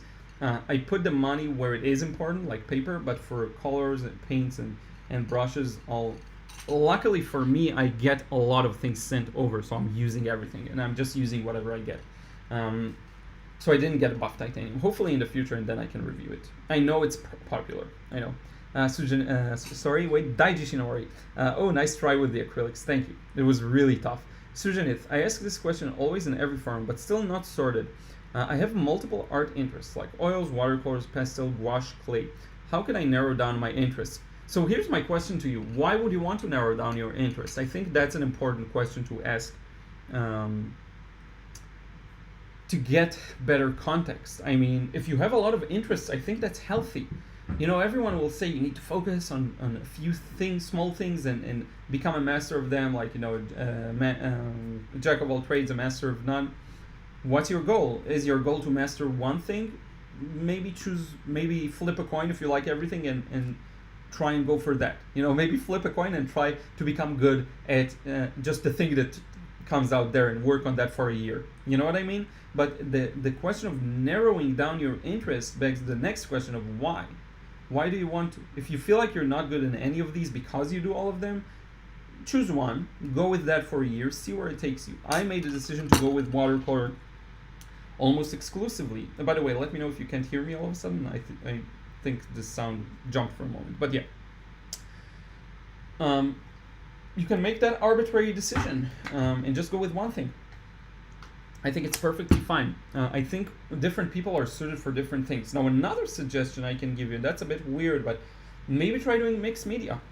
Maybe your way of doing things is to mix everything together, to use both acrylics and oils and watercolor and pastels and everything in one painting. And maybe for you, maybe you will pull it off. Maybe Sujanith can pull it off, unlike other people, you know? So give it a try. Now, if you want to give me further context as to why, let me know and I'll answer that. Bro Rafa, what's the second useful blue after ultramarine? Phthalo blue. That would be phthalo blue, I think. I really like my manganese blue hue at the moment. It's very bright and beautiful. But if you talk about usefulness and versatility, it's going to be the cool and the warm. So the warm is French ultramarine. The cool is phthalo blue. Phthalo blue is very clean, the way I see it. It's very bright. It's not muted, so you can get a lot more done with it. So yeah, to me it will be phthalo blue. Don't overthink the shade, because Daniel Smith had the red shade, blue shade, green shade. Any of them will work. So yeah, scars. Liron, can you use? You can use acrylics like watercolor, including thin watery washes. Yes, I know, and I need to experiment more with the technique. I know that. So from what I've seen people painting in acrylics and oils, I see people kind of noticing the main patterns of light and shadow and filling in large areas, and after that moving onto the smaller areas. So it's a technique I have yet to acquire, and I have painted two acrylics before. They're hung up here on the walls, not inside the studio, in the house. For one of them I did dilute a lot of the blue and used it kind of watery. I know you can do that. With the car I wanted to do it kind of all a pre-mined thick, but yeah, it's still unclear to me which route to go. Do I fill in large spaces and then bring out the details? Do I just paint in patches? Do I start with a more watery wash to cover everything more easily? It's still unclear to me. I guess the answer is do whatever you want, and every process will lead to something else, but I'm still exploring it. So yeah, I know, and thank you for the suggestion. And Sujanith adds, your acrylic painting for the first time is really good. I wish you do oils. Yeah, maybe I'll do them in the future, but it's important to note it's not my first time using acrylics. I have done two on canvas that are here outside this room, and also this one and another one that failed. I'll show you later, maybe. And another small portrait I did in sketchbook, a few experimentations. So it's not really my first time. My art process. Hi everyone from Los Angeles. Hey, how are you doing? Chris, I always use cotton. My best paper is what is Wetman? I'm not familiar with that. Hard to get these days. So yeah, if you're using cotton, it should be good. The masking fluid should work well. Christina Ruggieri, how are you? Christina, it's been ages. Hi Liron, why do you think watercolor doesn't get the same respect by galleries and museums than oil or acrylic? It is, after all, the hardest medium. Is it because it fades more than other mediums? Yeah, so Christina, and by the way, Christina is a great friend from New York. We've met when I visited there. And thank you so much for hosting us. It was really fun. I mean, hosting us, we had our own place, but hosting us in terms of showing us the city, it was really, really fun. And I had a good time doing the lesson. It's been ages since we talked, and I hope to come back and visit New York again. So we'll definitely be in touch about that. Now, as for your question, I think it's just remnants of the past. To be honest with you, when I look at the younger generations, they are interested in watercolor, and I think it's our job to shift that perception, that false perception, because watercolor is amazing. It's so versatile. It can do so many things, and it's a misconception that it fades faster. You know, every medium has its problems. Oil cracks after a while. Acrylics, I know, also cracks. A lot of paints can fade. A lot of paints, it really depends on the quality of the brand. And you have brands that make both watercolor and oil and acrylics, everything. Daniel Smith has oil paints, you know. So I think it's just misconceptions of the past. The fact that you can create faster in watercolor does not, and the fact that you can kind of sketch with it faster does not mean that there isn't an alternative process that is longer, more detailed, amazing, makes the best use of the medium that's possible, utilizing wet and wet. I'll actually show you, like this painting that I've been waving up in the air for a while now. This car painting, this is car 56. I have it written behind every painting right here in my challenge. Look at that. I'm utilizing here really everything that's so good about watercolor. Look at all these soft transitions here, for example. Right here goes from light to dark using a soft transition. Here it's wet and wet, so you get that beautiful blurry effect. You can't get that in any other medium really that way. Of course you can blend, of course, but it's very different. Watercolor just has that magic to it. So what if the process is faster? So what if the paint is cheaper? It's really just remnants of the past. And I do see younger people enjoying watercolor, and I do see watercolor taking up their place as a significant medium. So yeah, I think that's why there is an added challenge. I will say logistically, watercolors tend to be framed with glass, which simply makes them heavier to carry around. So if you have a lot of oils on a canvas, and you can take out the canvas from the frame and you can roll it up, I think you can do that, or you can just carry the canvases and they're much lighter than a huge framed watercolor with glass. So it's a logistical issue, but come on, I mean, that's a problem that's just an excuse, you know? Now, another part of it is, from what I heard, the gallery owners just say that they can sell for every oil painting they sell, they'll have to sell like 5 watercolors to make the same amount of money. So just increase the price on watercolor. I mean, that's the solution. It's perception. That's the thing. It's the perception. Because people are so used to higher prices for oils, it just kind of preserves itself. But it will change, I think, in the future. So yeah. Capsule White Opaque Paint brand again, please. Yeah, it's Shinhan PWC. I'm gonna write it in the chat. Shinhan PWC. Every time people ask about it, and every time I rewrite it, because I know people aren't as familiar with it. Liron is super red. Thank you, Nancy. Is there ever a time when hot press watercolor is better than cold press, or is it just preference? Yeah, I think it's just preference, and hot press can be as good as, if not better, depending on your use. So I find that for landscapes and larger pieces, cold press is really good. I love the tooth, I love the texture. But if you're trying to do something more illustrative, smaller, and you want to get thin indications of lines, you will have an easier time using hot press. Let me show you an example. So I have this small painting here that some of you have seen. This is kind of a Pokemon style illustration. Where is it? Is it behind this? Where did I put it? Just a second, because I need that. Yeah, here we go. So this thing would be better on a hot press paper because the texture gets in the way of the line work. And so that kind of a manga old style or illustrative style that has pen and ink even would work much better on hot press. If you're doing small works, the teeth of the paper can really get in the way if you're trying to get accurate kind of, like, you can get it accurate, of course, like this, but if you don't want the texture to be in the way when you paint, hot press is a good idea. You need to get used to it. It's a bit different. I personally don't need it as much, but I did plan on purchasing a bit and use for these types of illustrations, so maybe I will at some point. And if it allows you to use pen and ink, that's a huge plus for me. I don't know if it will work well. I need to figure that out. but I know that adding the lines is much easier on hot press. Arthur, I really agree with you on multiple interests, trying 2 or more things simultaneously and then see which is more successful, then maybe focus on more on one. Yeah, a lot of it is experimentation. A lot of it is. With time I realized how lucky I was with everything I did in the last 7 years, because a lot of success on YouTube, for example, is choosing the right niche. So maybe had I painted acrylics and oils, I wouldn't be able to build as large of an audience. Maybe if I'd started, maybe I love music. I used to write a bit.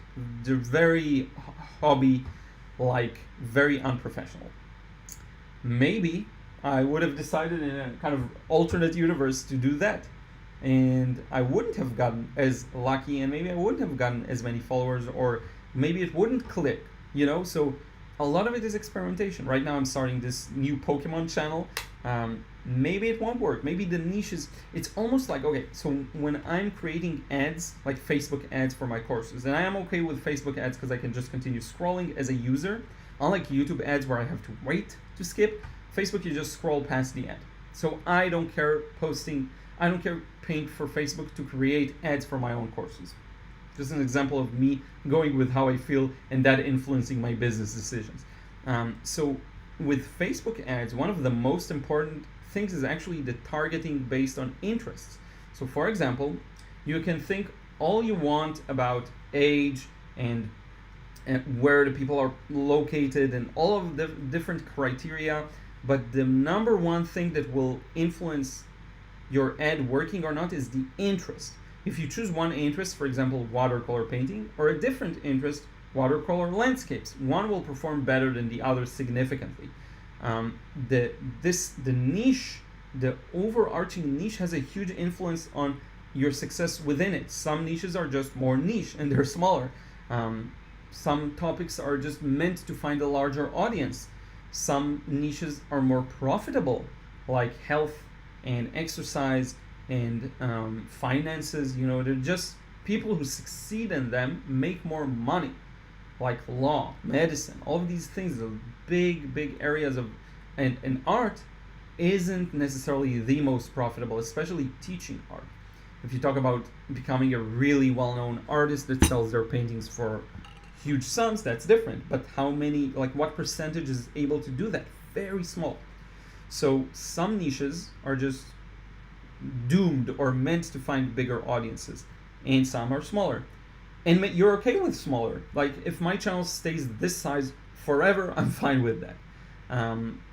The thing is, you won't know unless you test it out, which is why I do recommend testing it out. That's big. You wouldn't know until you try. So yeah. Let's see. Tom, Liron, I was watching a video recently, can't remember who only uses sedimenting paints, not staining ones. Do you think that's just something that helps the lifting or transparent? I don't know much about it, to be honest with you, Tom. I wish I could give you a good answer. I don't know much about it. I'm not that good with the sedimentary properties of paint, with the granulation. I don't know much about it on a technical level, so sorry. And just another channel. I need to go, but it was very nice to join your live stream. Thank you for being clear and true to yourself. I'm looking forward to the next one. Thank you so much for being here. No worries. If anyone needs to bounce, feel free to bounce. And we'll keep this live stream, as always, up on the channel. So thank you so much for anyone who's still here. I see a lot of likes, so I really do appreciate it. More likes than viewers, that's awesome. Tom, I've seen a lot of watercolor from painters who are local but well known, going for hundreds of or thousands at auctions. To me, technically, they don't look great. I wonder if the medium is only now maturing in the hands of Zbukvich, Castanet, people like yourself. That's just thinking about the oil watercolor value. Yeah, for sure.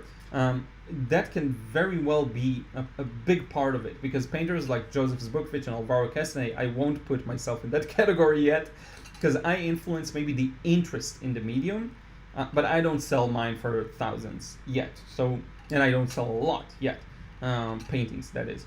But who knows, the fact that I'm bringing more people into this medium maybe creates that ripple that starts this phenomenon. I definitely agree. Yes, people mature. People who are interested in the medium mature. They have more disposable income. They paint more. They get better at it. They garner huge audiences. Joseph Bookfitch said, for example, China is huge on watercolor, so he goes to teach there a lot and to sell paintings a lot. So it can have a lot of influence on that. Like some markets are huge, and China, whether you like it or not, becomes a very powerful country. And yes, they will have influence on it. Maybe the positive side is that watercolor becomes more popular, you know. So yeah. That's a great point, though, Tom. A really great point. Suvik Das says, hello, Liron. Hey, how are you? Dragonfly art. Pen and ink definitely works better on hot press. Yes, so my question is, does ink as a medium work better because it's not watercolor? You know what I mean? From your experience, it does? If so, I'll definitely get hot press paper. Cobsman, have you done watercolor on canvas? I haven't. I know some people try on canvases, on Yupo. I've seen a few videos on that. I like the fact that the paint absorbs well, so I don't like using more of a plastic kind of a thing. I have tried once on canvas and I was like, that doesn't work. I do know you have to prime it, and I haven't primed it, so that makes sense that it didn't work for me. But who knows, maybe one day. I love cotton paper, so not as much. Hot press paper is better for super detail like botanical paintings. Yeah, I get it. That makes a lot of sense to me. Dragonfly art. Are you a Marvel fan? There isn't an easy way to say it. No, I'm not. I love comics. I love manga more than comics, but I do love comics. I did grow up reading a lot of comics, like Asterix. I believe there was a detective comics called Dick Tracy. I enjoyed a few of these. I didn't grow up that much on Western comics, so I didn't grow up on Marvel, DC, and all of that. I grew up more on anime and manga.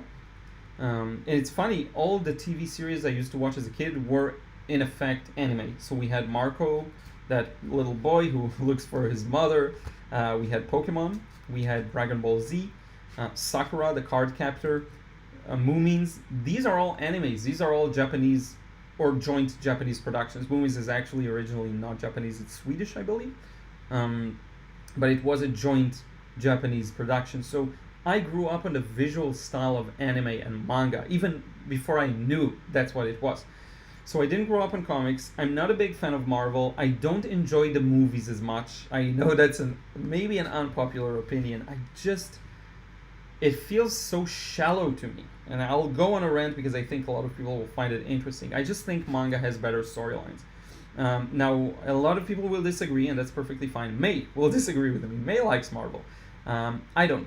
I feel like the stories are always the same, and it's all the same tropes, and it lacks depth. The comics, I tried reading a few Western comics, and it always feel like they're all for tell, don't show. And I like show, don't tell. Show me everything with the story, with the things that happen, with the characters and how they behave. Don't tell me how a character is feeling. I hate these monologues of a character in their brain thinking, I was scared of this moment when this happened, and well, I don't care about that. I want you to show, don't tell. So maybe I'm overly critical. Maybe I never acquired the taste. I won't argue with the millions and billions maybe of people who like Marvel, like Western comics. That's just not me. Sorry. So I'm not a Marvel fan. Now, if you ask me on the merit of art, can I look at a drawing of Flash or an illustration of Superman, Batman, DC, and love it? Yes, I can, of course. I love it technically. I think it's brilliant. I think they have awesome control of anatomy, and it's really good. I still connect better with the manga style. That's less pronounced cheekbones and less pronounced lips and less pronounced noses. The more kind of simplified style. It's funny to think about it because I like Berserk, which is a manga that's anything but simplified, but still I connect more easily with that kind of a visual style. But I can definitely appreciate the technical skill and anatomy knowledge and creativity in the artwork, So yeah. I hope I didn't piss off too many people with that. Polly says to Janith, maybe switch to, yeah, okay. I'll, I'll skip these conversations, but let me know if you have any more questions. Whittier says, hello Liron, thanks for the Q&A stream. I would like to ask you about paper. How many watercolor papers so far did you try? What watercolor paper did you find best and why? Thanks. So a lot of it is really personal choice and feeling, and I can't give you like a criteria. So I will say Saunders Waterford is my favorite. I think I can show the watermark here somewhere. But yeah, Saunders Waterford is my favorite. Arches is a close second. I tried maybe 5-6 types. Fabriano Artistico I tried, which is okay. It's not the best, but it's okay. I tried Hanemule, didn't like it as much. You got the, what's its name? Canson Montval paper, which I kind of liked for a cheaper option, pulp paper. Canson, I know, has a lot of different papers under it, and I believe they own Arches, if I'm not mistaken. But for me, Saunders Waterford is the favorite. I am a big fan of cold press. I love the texture, but it is, again, it comes down to personal taste. And my advice would always be try out as many as you can and see what you like. Maybe you can get a sampler set so that you can try a lot for cheap. That's the best suggestion I can give. So Chris says, I tried using a fine liner pen on rough paper and bending the nibs. Yeah, definitely. But I do wonder if you tried like an actual, like a pen, proper pen on hot press. You said it works well, so let me know. Tom, when I say the medium matures, I mean literally the general standards improve as it spreads and more people practice, develop techniques, etc. Of course, maybe that's all subjective. No, I definitely see it, Tom. I agree. Daiji Shinori says, Asterix, I borrowed them from a friend. I love the humor in it. Yeah, it's so good. And you know what? Asterix is Western comics, but it's more in the European realm, I believe, right? It's Italian. So I love that. Like Tintin, I loved growing up. I actually have Asterix here. This will, maybe this will give you a nice little, you'll get a kick out of it. I have 2 Asterix books. One is, I believe, in French. Yeah, one is in French and one's in English. So I have this one, Asterix and the Magic Carpet. And these 2 I have from like when I was a kid. Took them from my parents' place. So I love that style. I don't know why, the colors, everything, I really like it. I like it more than superhero comics. I'm just not a big fan, I guess, of superhero comics, the general superhero trope. This one, unfortunately, I can't read.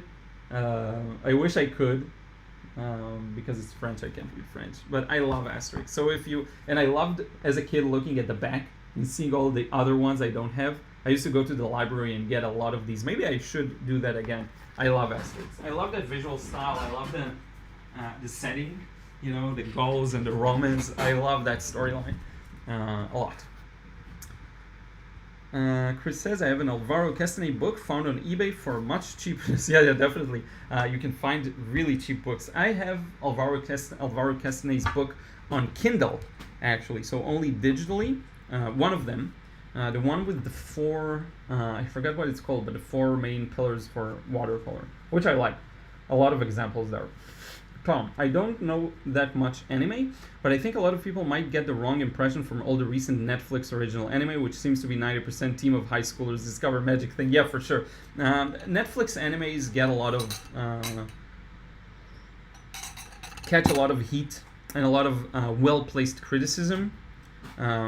I think the original 90s and early 2000s were the best.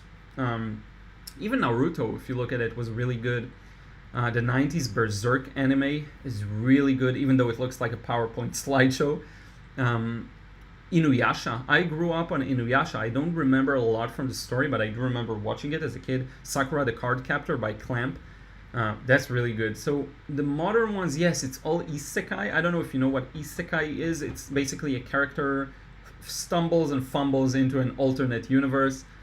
And they usually combine it with silly concepts that I don't like as much. I like some pathos in what I'm watching. I like some seriousness. I love humor when you combine it, and I love Asterix, obviously, but for anime, I really enjoyed deeper ideas, seinen, something a little for older people. One Piece is probably the best shonen anime that I still like as a shonen. Naruto too, but One Piece has this very unique, dark, underlying theme where underneath the colorful, happy characters, there's a lot of sadness, a lot of seriousness, a lot of real world issues brought into anime form. And I love that. I love that dark aspect of One Piece. And I have like 100 episodes to complete. I'm way behind. I'm not reading the manga, just watching the anime, but I love it. I love it. Tom says, sorry, not busy today, so a bit chatty. Yeah, I enjoy it, so keep them coming. Dragonfly art. Ink as a medium depends on what you're painting. In my experience, illustrations, mandalas, manga, I would prefer ink on hot press. Yeah, I should give it a try. Willie says, che, and a pig nose emoji. Funny. Daiji Shinomori, the color of the Asterix comics is vibrant. Yeah, I love that. Each character designs are really unique and fun. Yep. 1, 2, 3, 4, 4, 3, 2, 1. I don't remember if you told me if I can say your name, but just got up, overslept. We'll watch all later today. Yeah, cool. I'll leave it up. Chris says Asterix and Tintin books, memories from the past. Yeah, so you read them too. I love them. My dad loves comics too. I think he read the Mad magazine, so it's a little different, but yeah. Dragonfly art. You don't piss me off. I never read comics when I was young. Imagine the fun I missed. Catching up on that now, and I'm 30. Yeah, I've heard people say anime had lovely storylines. Yeah. For me too, like in high school, I used to watch a lot of anime, and then I kind of stopped for a few years, and now I'm kind of revisiting it. As we get older, we start building ourselves. We have a bit more time. So yeah, a lot of people kind of go back and discover what they like. And I hope I can continue. I want to watch more anime. I just barely can carve out the time to do that. Richard DeWitt says, do a Digimon. So actually, we had Digimon. As a kid, it was like the Pokemon's less successful cousin. And a lot of people were like, it's fake, they imitated Pokemon, when in fact Digimon is older than Pokemon. It's the things you learn when you get older. I loved it. I loved Digimon. For a time there, for a short period of time, it was really cool to watch. Maybe I will. Maybe I'll do as an illustration from that. Dragonfly art. I hope I can catch up to these. Yeah. So I wish I had more time to watch. Have you seen Mob Psycho 100? No. The name rings a bell. I'll write it down for myself to check it out. So Mob Psycho 100. I'm looking for stuff to watch. The thing that I would like to watch is something that has a clear beginning and an end and is highly regarded. So something like Death Note is perfect. Of course I read it and watched it. But yeah. Poly Expert says Gomamon. I'm not sure what that is. Let me check if that's a thing. Oh, okay. It's one of the Digimon characters. Yeah, he's cute. I remember this little fellow. Dragonfly, I remember Heidi. Dragon Ball Z, Sakura, some I know, but not many. I love Heidi. What's Heidi? Heidi, is that an anime?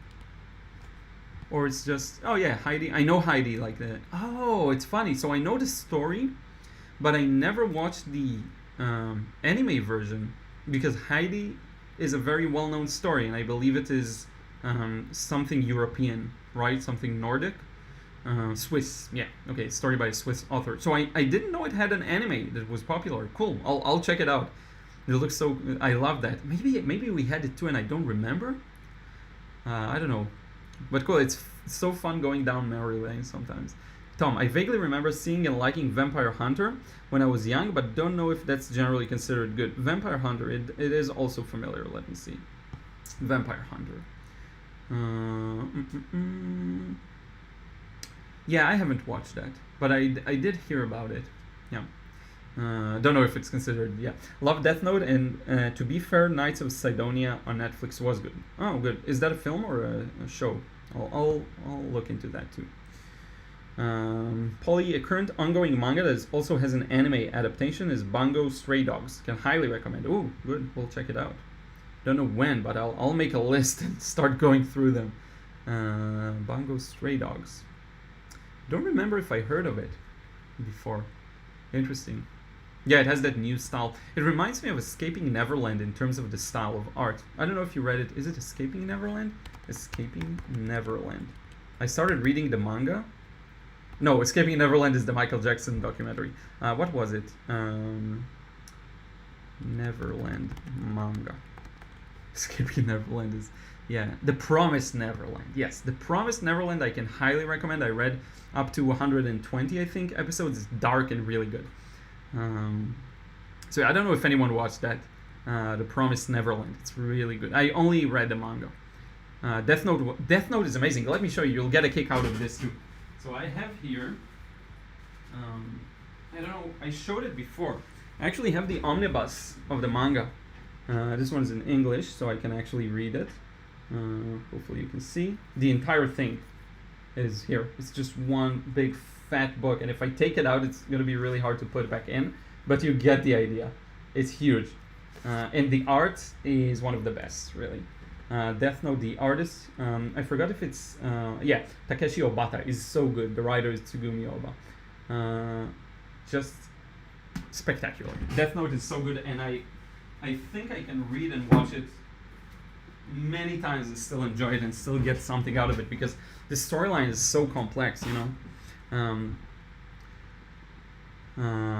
But yeah, I watched the anime, really binged it, then I read the manga, then I read the manga in my omnibus. I finished it in like 2 weeks. I love that storyline, so good. I wish they made more of that.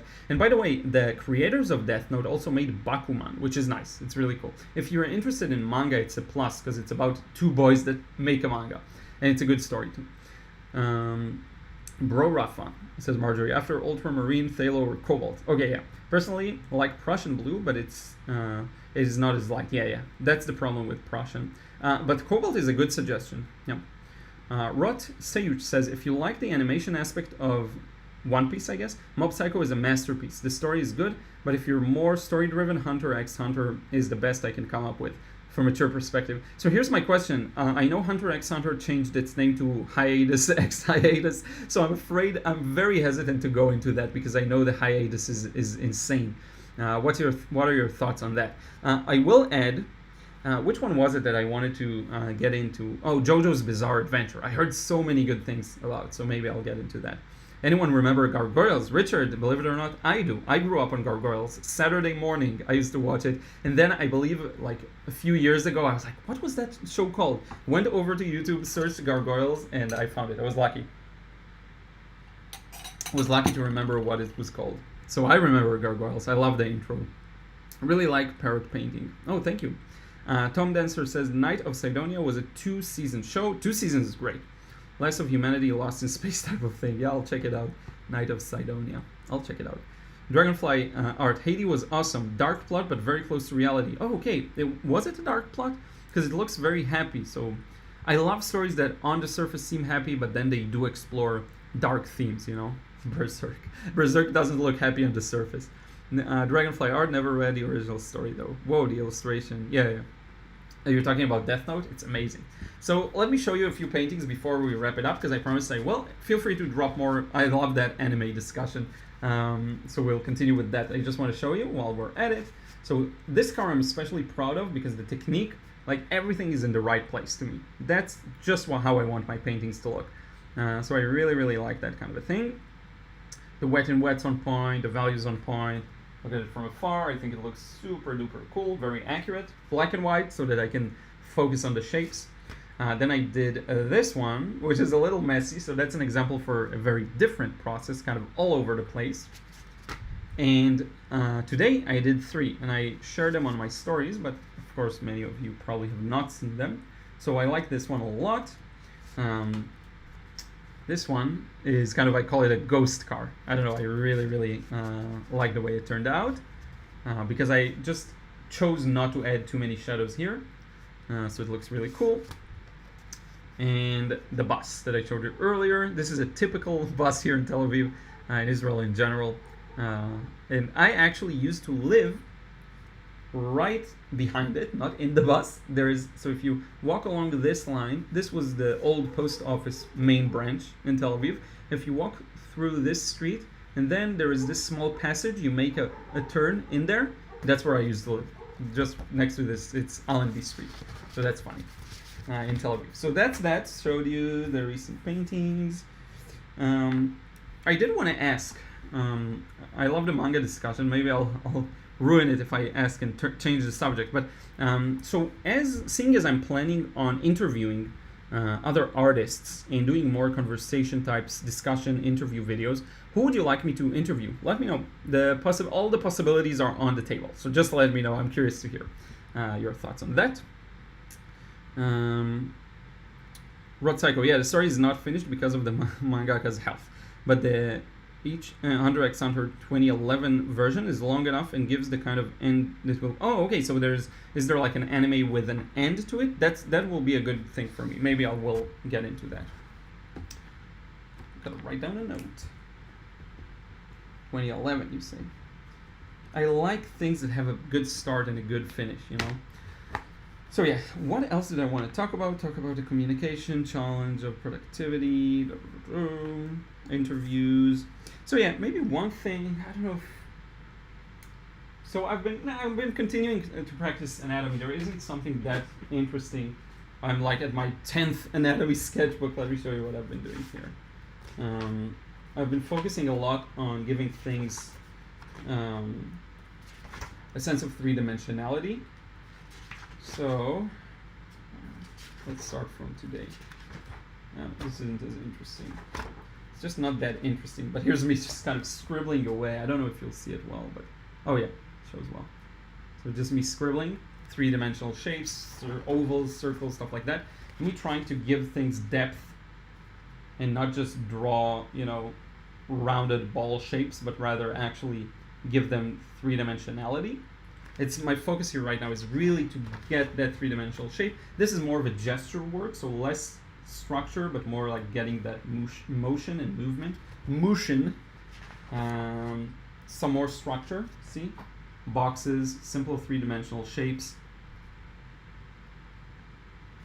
And is there anything else interesting? This is a really good exercise. You see, I work a lot on the basics of like how to draw a ball that's believable.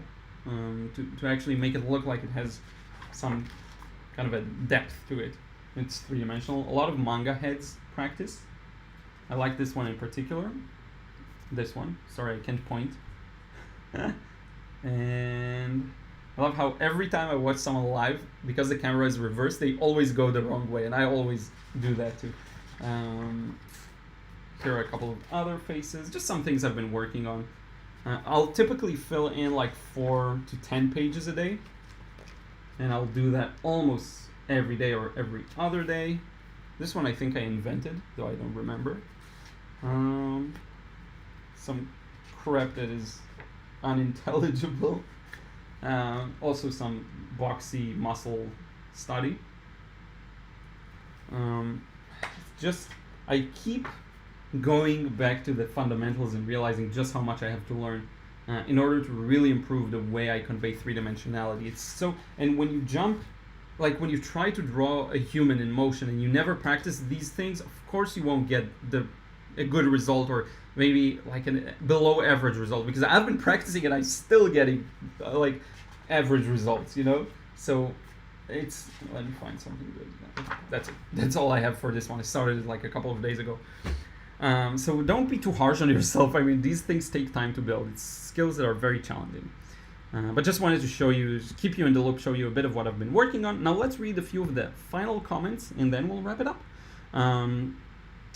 So yeah, Dragonfly say, yes, she was an orphan if I'm not mistaken, but she did have a happy outlook. Oh yeah. So Heidi, there's also this one with Anne-Marie. I forgot what it's called in English. I think it was just called Anne-Marie. In Hebrew, it was called Ha'asufit. She was an orphan too, a redhead orphan. Very good. Kate L says, Sarah Burns. Not sure what that refers to. I don't know who that is, I think. Oh yeah, you want me to interview Sarah Burns. Okay, so let me check it out. Sarah Burns. Am I familiar with Sarah Burns? Oh, okay, an actress. So I don't know if I'll interview actors and actresses. Chris says, need to go, love the video, and I have put some lines on paper. So just need to paint and enjoy it, definitely. I think my painting mood is coming back. Nothing elaborate, not even going to be... Yeah, of course. Don't go for anything elaborate. Just do it for fun. And I will message you after this live stream. Kate L, I know you already did an interview with Mind of Watercolor, but he's always interesting. Yeah, definitely, I can do that, like another conversation. John says Joseph's book, which would be awesome. Yeah, that's definitely something to aspire to, if I can get that. I think I will be able to at some point. Kate L, Andrew Pena. Pena or Pena? He does a lot of gouache paintings. Okay, noted. Let me search. If I'm familiar, Andrew Pena gouache. Because there are so many people I want to. Oh yeah, nice. I love that. I love these colors. Okay, yeah, I'll have that in mind. Inspiring, thank you, Dragonfly. Marjorie, being bedridden and going for testing weekly, which leaves me tired. Less the VNG, I'm not sure what a VNG is. I think the suggestion of simple drawing exercises will save my sanity. Thank you. Yeah, sure. Lower the standard. You don't have to create anything and you can work on a large piece, but do one small part every single day. You know, start with something very basic as much as you can. I still try to follow that advice, even today. Rotsage says, I started drawing because of anime, but I got much more engaged in traditional art in art school. I feel kind of represented with that sketchbook. Cool, fun. Yeah, if you found your way in art school, that's amazing. Art school can be great for connections, meeting people, expanding horizons, for sure. John says, thank you for... lost my voice. Thank you for another great live stream, Liron. Kate L says Sarah Burns is a watercolor and gouache artist. Look up Sarah Burns Studio. Okay, yeah, sorry. I think so. Yeah, I remember it. Sarah Burns water studio. I think I saw her work. Once. Yes, I'm familiar with Sarah Burns. Okay, added it. I will have it in mind. Tom Dancer, haha. There's more than one Sarah Burns Scottish artist. Yeah, okay. So is there another one, like a third one? I'm sure there's a 10th one too, but is that another artist? Scottish artist, let's see. Yeah, it's a fairly common first and last name, I guess. Oh, okay, yeah, interesting. So I'm not sure if it's the same one or not. Sarah Burns at Scotland. Oh, yeah, okay, that's very interesting. I'll look into that. I'll do my Google research later. Shibasaki. Yeah, I love Shibasaki. That's gonna be a challenge because I'm actually studying Japanese, but I'm not that good yet. But that would be like a dream come true. Combine watercolor with Japanese. Tom Dancer, thanks for the stream and chat. Have a great barbecue. Thank you. I just found Shibasaki. He's such a good painter. Yeah, he's such a kind person too. You know. Rafael Diaz. Hi everyone from Catonian. I'm sorry, I'm so... Catalonia. Oh, okay, yeah. Catalonia? Is that... Oh, yeah, okay. No, in Spain. I believe in Spain, right? Amrit says, please start realistic portraits. As soon as I feel like I'm good enough to do that. Poly Expert, thank you for the great stream, Liron. It was a lot of fun. Thank you so much, everyone. Thank you for being here. Thank you for the suggestions for artists to interview. Thank you for the great conversation about watercolor, art, manga, and anime. A lot of off-topic, fun topics. I will look over all of the notes I've written. I will do my Google research. I want to thank you so much once again. What is interesting that's gonna go on? I'll keep you updated. There isn't anything to aside from everything we talked about. But I really do appreciate you being here. I won't take it for granted because it wasn't like a painting live stream, which tends to get more views, but I really enjoy doing these and it's a good opportunity to answer so many questions at once. Thank you so much for the super chats too. Really, it's amazing. I really do appreciate it. And I will talk to you again real soon. Take care.